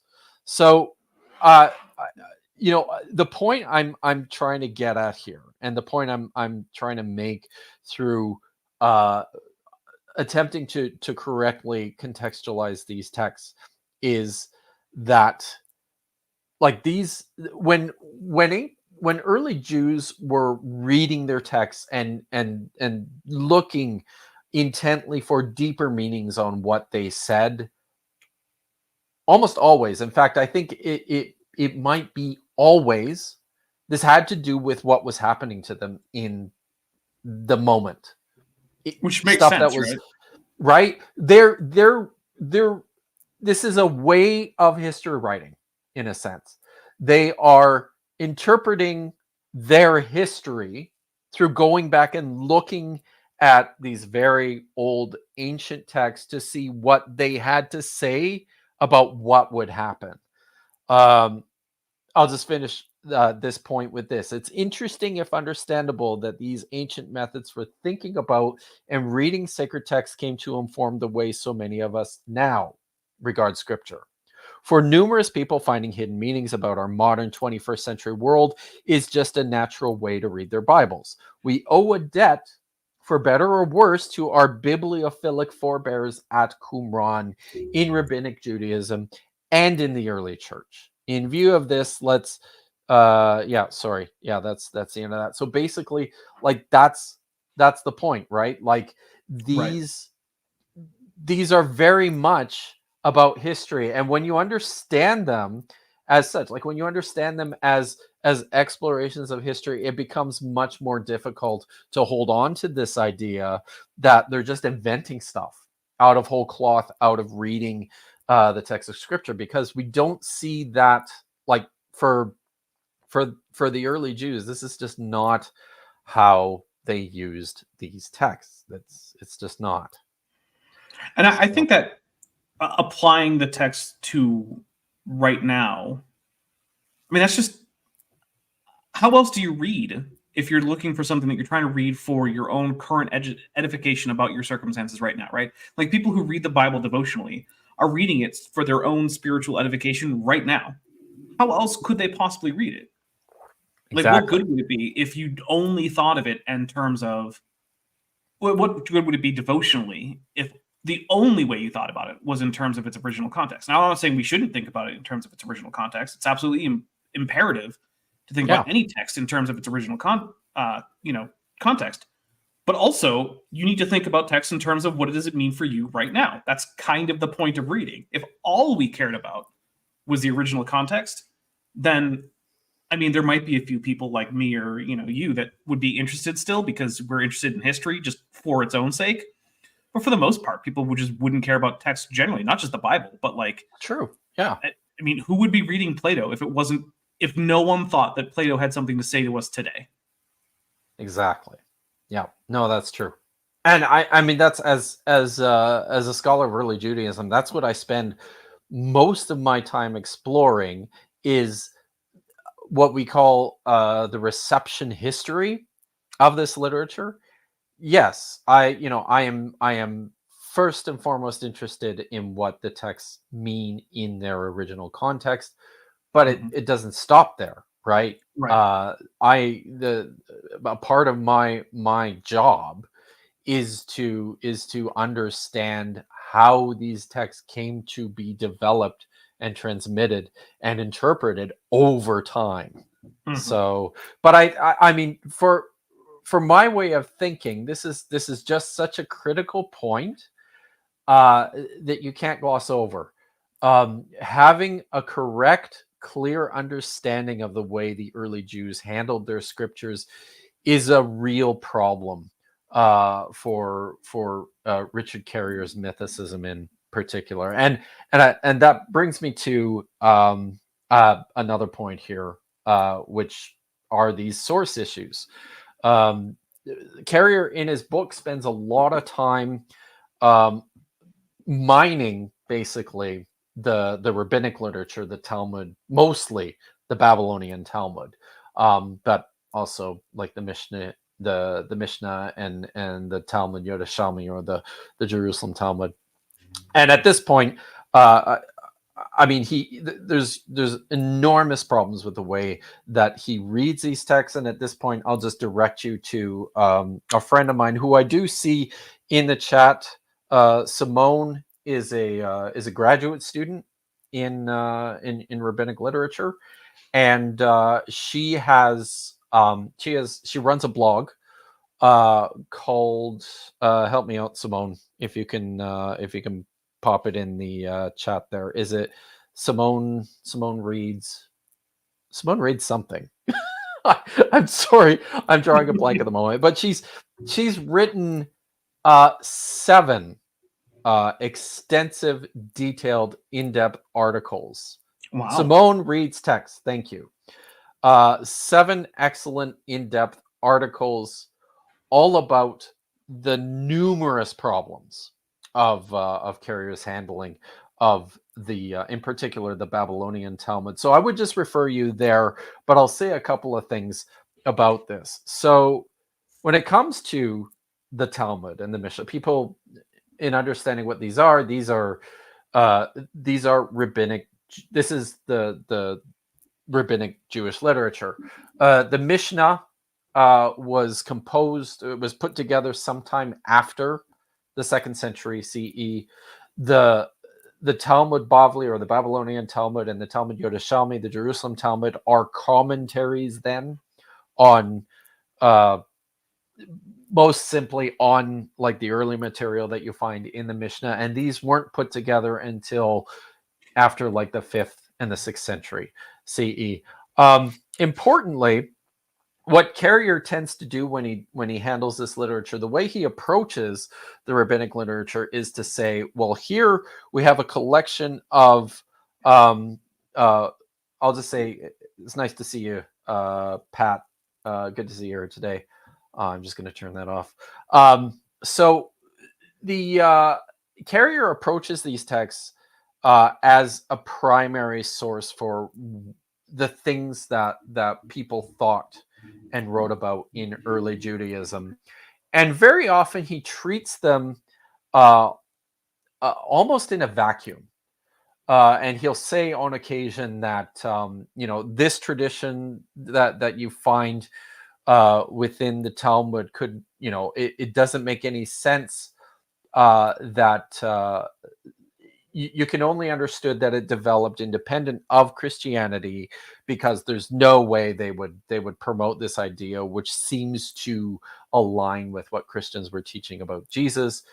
And this is hugely problematic. Simone goes into quite a bit of good detail in this to show how much the rabbinic literature developed alongside of their experiences with Christians.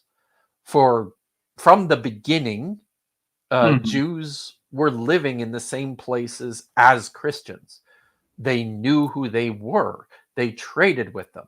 They interacted with them. The idea, and there's lots of places. One of the features of the academic study of rabbinic literature is teasing out and showing how so many of these texts developed in response to, or as in response to, or out of interactions with other Christians. So the rabbinic literature is even later than the early Christian literature we have. Wait, hold on. Are you saying that rabbinic literature itself has a historical context that can't be ignored, and that often that context involves Yes. living in places controlled by Christians? Exactly. That seems very far-fetched. I got to be honest with you, Kip. Wow. I don't know if I buy that. I mean, and here's one of the things that I'll just give you an example of one of the things that Carrier does with the rabbinic text. So, the passage that I read from Romans, Romans chapter 1. Did I? Oh, there we go. Yeah. So I'll just pull it up here again. As I mentioned, one of the things that mythicists must contend with are these statements by Paul, which appear to clearly indicate that Jesus was a human being. So I'll just read this again. Paul, a servant of Jesus Christ, called to be an apostle, set apart for the gospel of God, which he promised beforehand through his prophets in the Holy Scriptures, the gospel concerning his Son, who is descended from David according to the flesh, and was declared the Son of God with power according to the Spirit of holiness by the resurrection of the dead, Jesus Christ our Lord.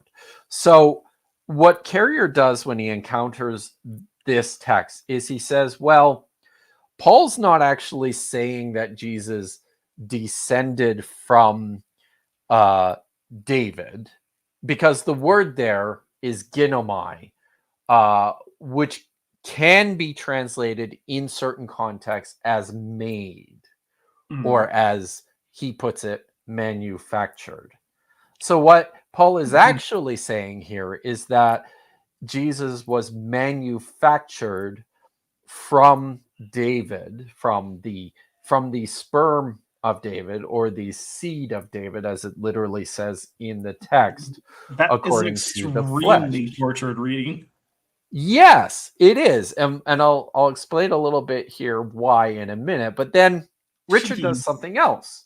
He goes and he pulls up a tractate from the Babylonian Talmud that appears in Nida 16b. I've got it here. I'm just gonna pull it up and read to you here. So this Nida is a rabbinic tractate that has to do with issues of women and issues of impurity and sex and all sorts of really interesting stuff going on there. Doesn't the title of the tractate actually mean women?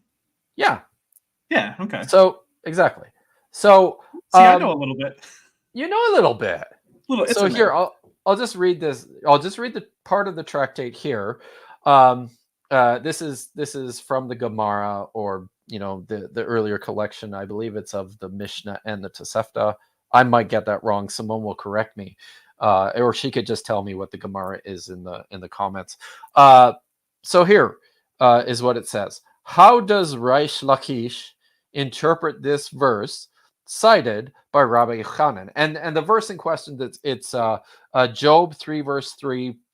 Let the day perish on which I was born, and the night on which it was said conceived by a man child, as well as Proverbs chapter 19 verse 16. But he who despises his way shall die. So how does Reish Lakish interpret this verse? By Rabbi Yochanan. So the answer is that he requires for that which Rabbi Chanina bar Papa taught, as Rabbi Hanina bar Papa interpreted, that angel is appointed over the conception is called Night. So this is the name of an angel. This angel is named Night, and he takes a drop. That's all it says, is he takes a drop. This is a drop of semen, probably. And then he presents it before the Holy One, blessed be he. And he says before him, Master of the universe, what will be of this drop? Mighty or weak, clever or stupid, wealthy or poor. So what this rabbinic tractate is, or I should say the interpretation of a rabbi, Rabbi Chanina bar Papa, by the way, was from sometime in the late 3rd or early 4th century CE. We don't know exactly when he lived, but we know that Rabbi Papa, who was his teacher, was active in 360. So Okay. he's later than that, right? So what Rabbi Hanina Bar Papa is saying is that there's this angel of conception. The angel's conception is named Night. And what he does in coitus is he will grab a drop of semen. He brings it before God and says, tell us what kind of a person this is going to be. So Richard takes that tractate and then basically makes this argument. Look, Jews believed weird things. They believed that, you could do stuff like this with sperm. Ergo, it stands to reason that you could read this passage from Romans chapter 1 as if God has collected sperm from David and held on to it. And then at the right moment, he made Jesus out of it.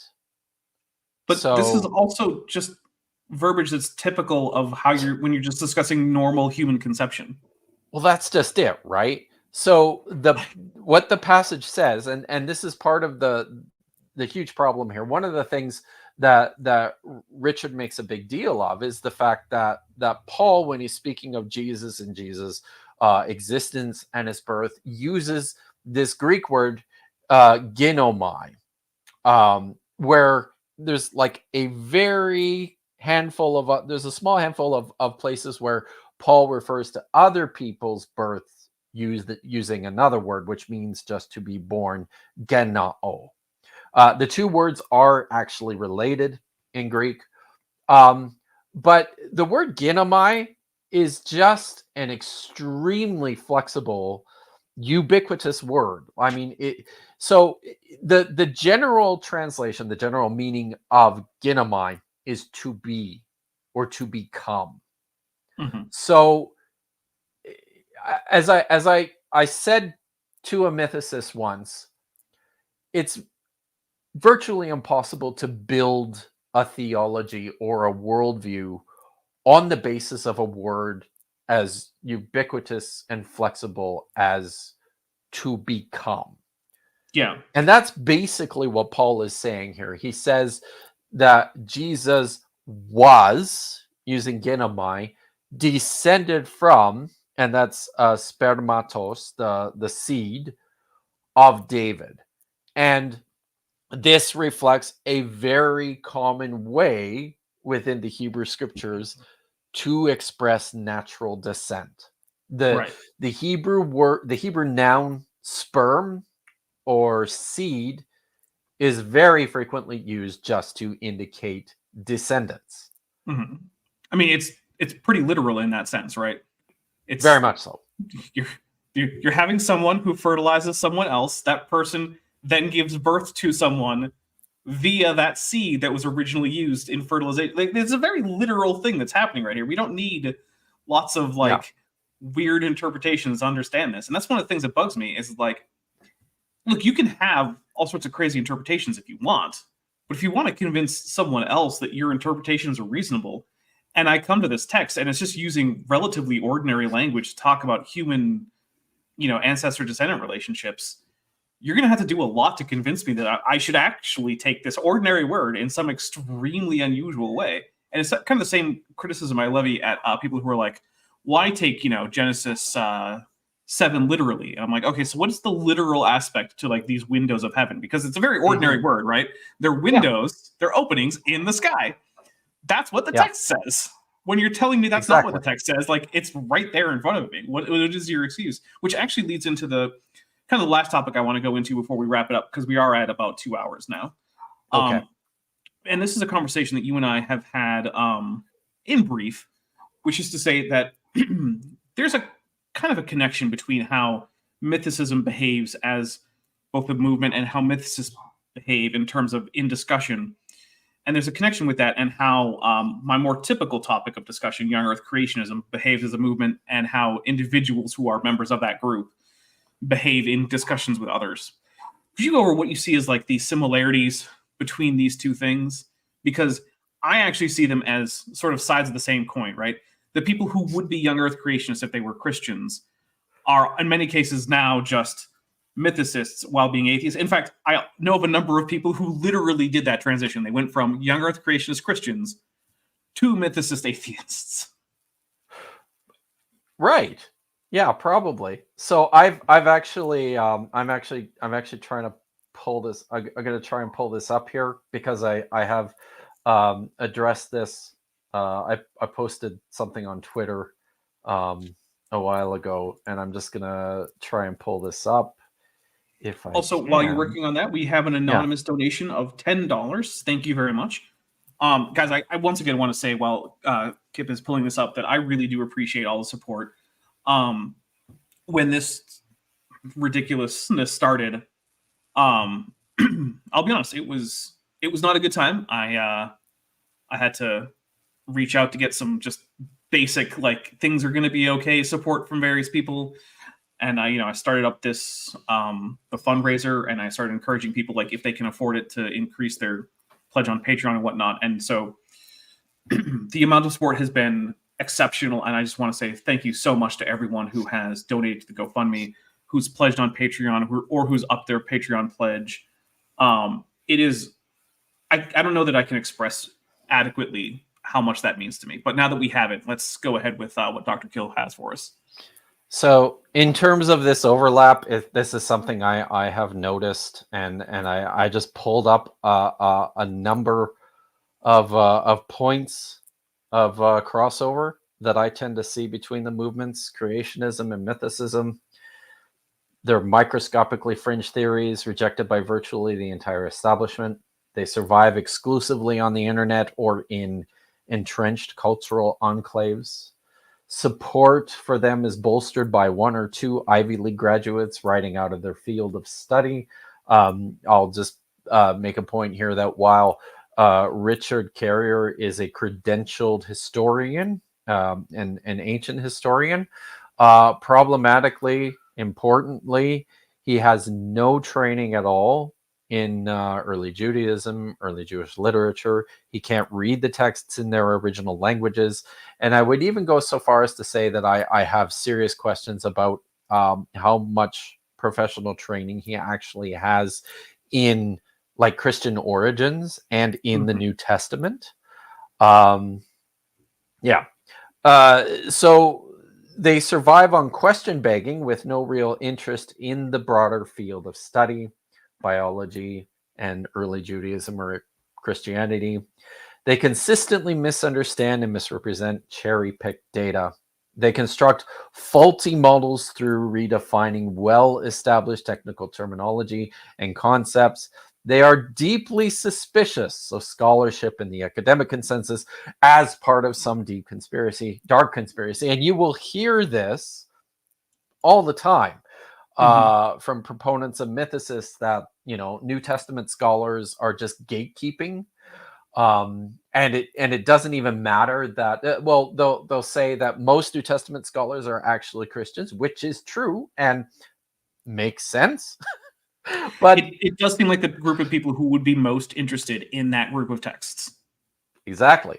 But importantly, we're not just talking about New Testament scholars here. We're also talking about scholars of early Judaism who are actually mostly Jewish and don't really care about Christianity, right?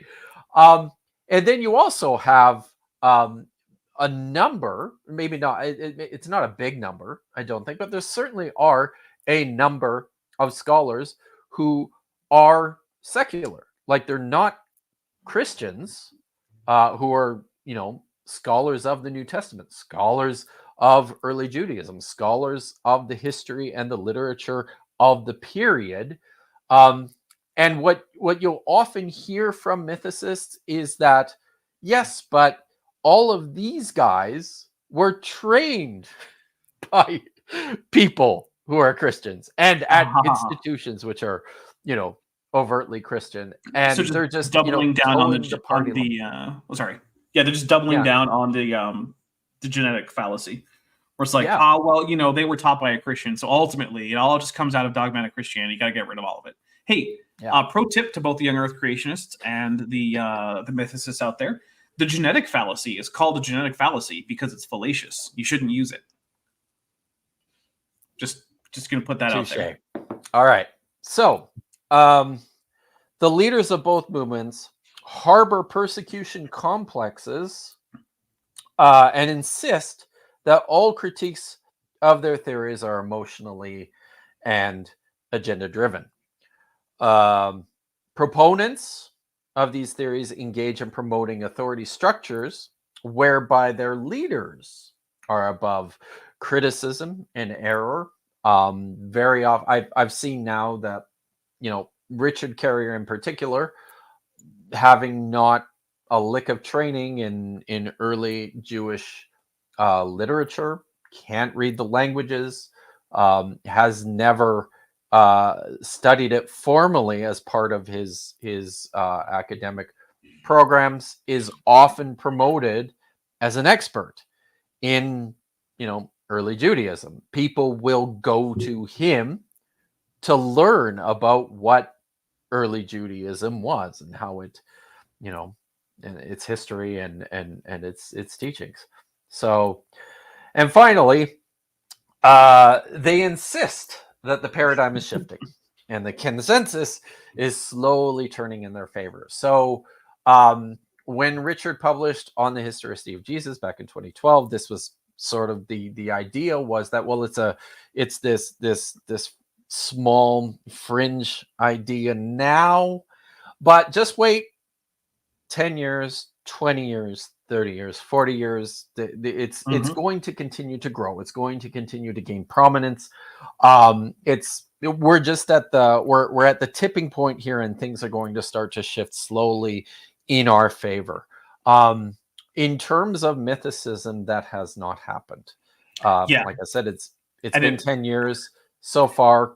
Richard's book and then the other one written by his friend Raphael Letester are the only scholarly forays into this idea. They have not been well received within the field, and people have moved on. It actually reminds me of decades ago. There was a book written called Evolution: A Theory in Crisis. And you can hear creationists refer to evolution as a theory in crisis for all of the intervening decades. And when I say decades ago, I mean like the 70s or the 80s, right? And like you tell that to an actual like biologist, and they'll just look at you like, what? What's the crisis? What are you talking about? And the only thing that anyone comes up with is like, well, people have a disagreement about whether or not flight evolved because of attempts to leap for prey from the ground, or because of attempts to glide from tree to tree up in, arboreal life. It's like, okay, cool. And it's the same thing right here, right? Yep. Like we get these things where it's like, oh, well, these so-called scholars can't agree on every last detail of Jesus's life. Like, some of them think maybe he was born in Bethlehem and maybe he was like, okay, great. That there is a disagreement in a field doesn't negate the consensus of the field where it exists. Precisely. Yes. So something that Richard's been doing for a few years now is he has compiled a list that he's published on his blog of scholars who I think it's the list is scholars who think that mythicism should at a minimum be taken seriously as low bar, an idea. But okay. So, and he's up to, I think, 42 scholars.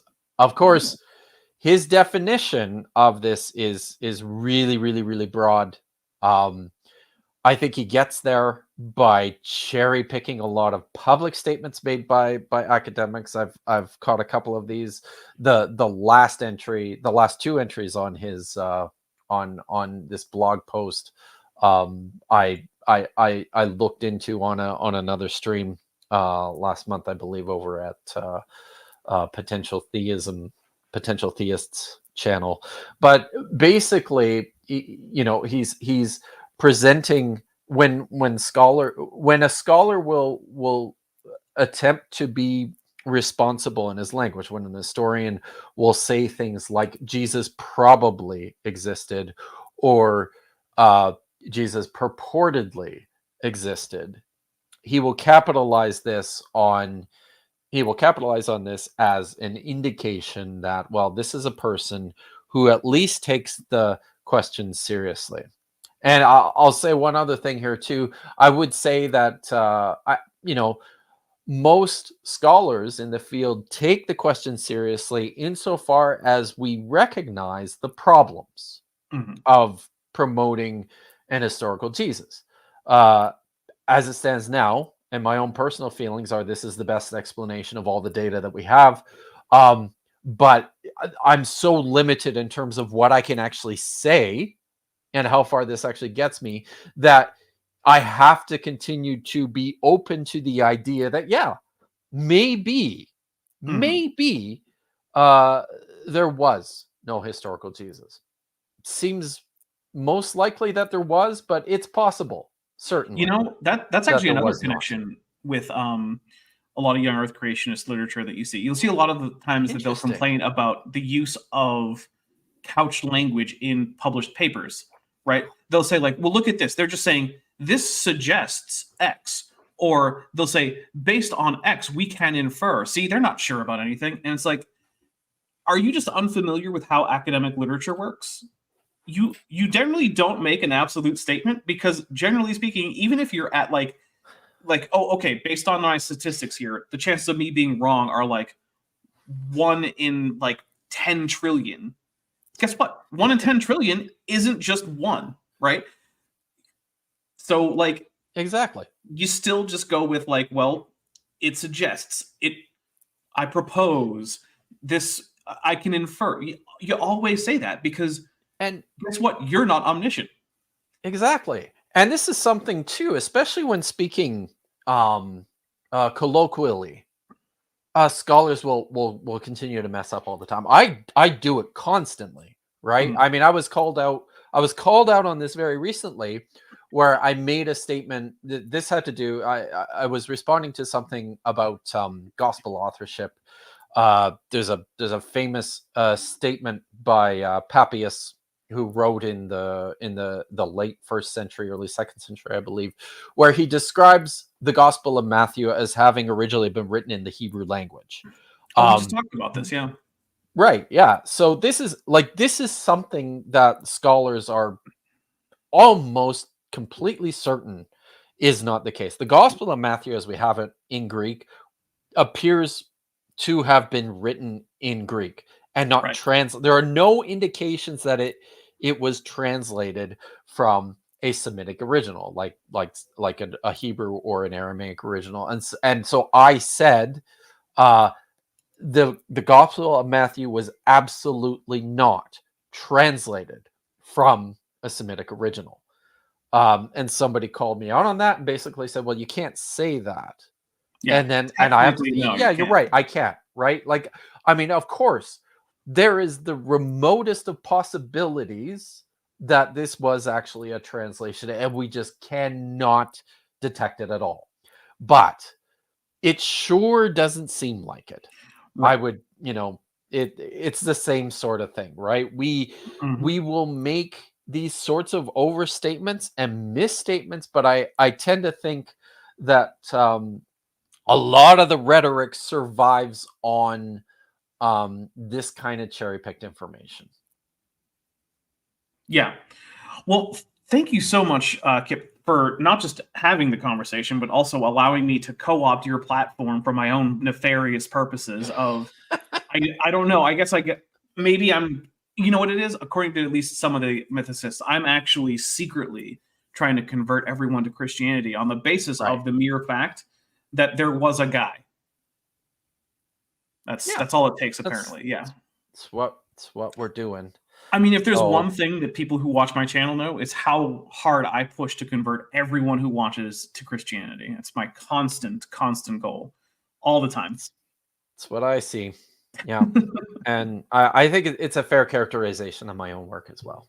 Oh, yeah. So. Yeah, look, if there's one thing that I know about you, Dr. Kip Davis, it's that you're actually a crypto-Christian who's just secretly saying rosaries off camera constantly. Because you see me off camera. Mm-hmm. Yeah. Well, us YouTubers, we have those like backdoor channels where we can check out what everyone else is doing off camera. Exactly. Well, no, it has been my absolute pleasure to be here.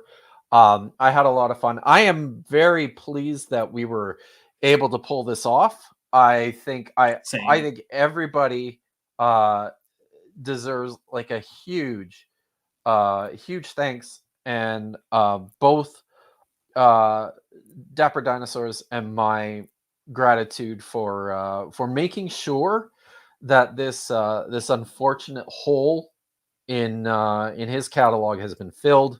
I just went and took a look at the GoFundMe. I'm really happy to see that that you hit you almost hit the target of what Yeah. you were shooting for. So thank And you look, everyone. I want to say for- about that target, it's just a number that was pulled out of thin air. It doesn't mean anything in particular, right? So like if we go a bit under, it's like that's fine. If we go a bit over, that's great. But it was not like Yeah. at this amount of money, now this thing can be. It was just a number that I picked because it was like it's not a crazy amount of money for me to say like this is roughly what this current strike is pulling out of my budget. So But those sorts of budget shortfalls suck. they really do. Totally do. So Yeah, like and I especially when for a few it's things, and yeah. and when especially when it's so unwarranted. There was one more thing I wanted to say, and this is something. This was supposed to be a surprise, Dapper Dinosaur. Oh. Unfortunately, I couldn't pull it off, but I had extended an invitation to Kent Hovind to join us today, and he was really looking forward to it. But then he's pretty sick right now. So and he texted me back like an hour ago and said that he was trying to make it, but just couldn't. I'm sorry everyone that that we couldn't get a guest appearance from Ken Hovind. I had a debate with him, and it originally aired on both his and my channels. And not only did I use a sound clip from that in every single one of my videos, including this one that we heard in the. Yeah, I heard it. Yeah, I'm also pleased to say that while his original channel was up, he never added that debate to his debate playlist. Oh wow. Yeah, it was still up on the channel, but he just never got around to adding that to the playlist for some mysterious reason. Very nice. So, in case anybody's out of the loop here, my good friend, Dr. Joshua Bowen from Digital Hammurabi, does the best Kent Hovind but let's be honest here. He does the only Kent Hovind impersonation that you'll ever see. But my God, is it good?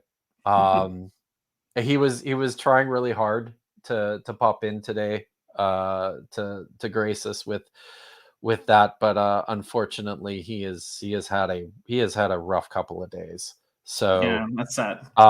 For those of you who are into praying, pray for Dr. Josh. And hey, if you want to see him and I interact, we do have a live stream that we did together on my channel recently too, I think, right?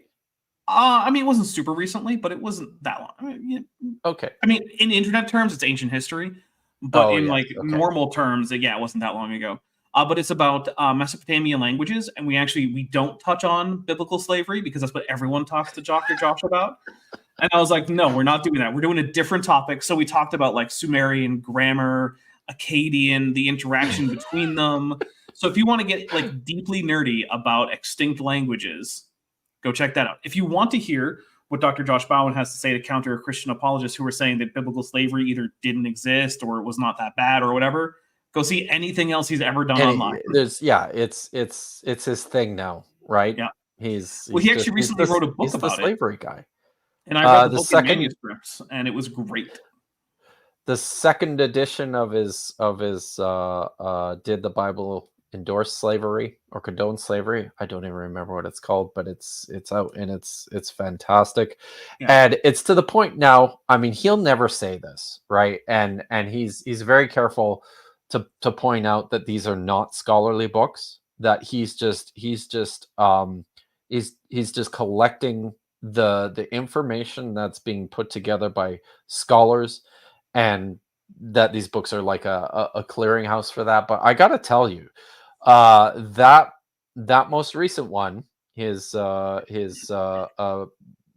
second edition of Biblical Slavery, is certainly a book that no, on this topic it can't be ignored.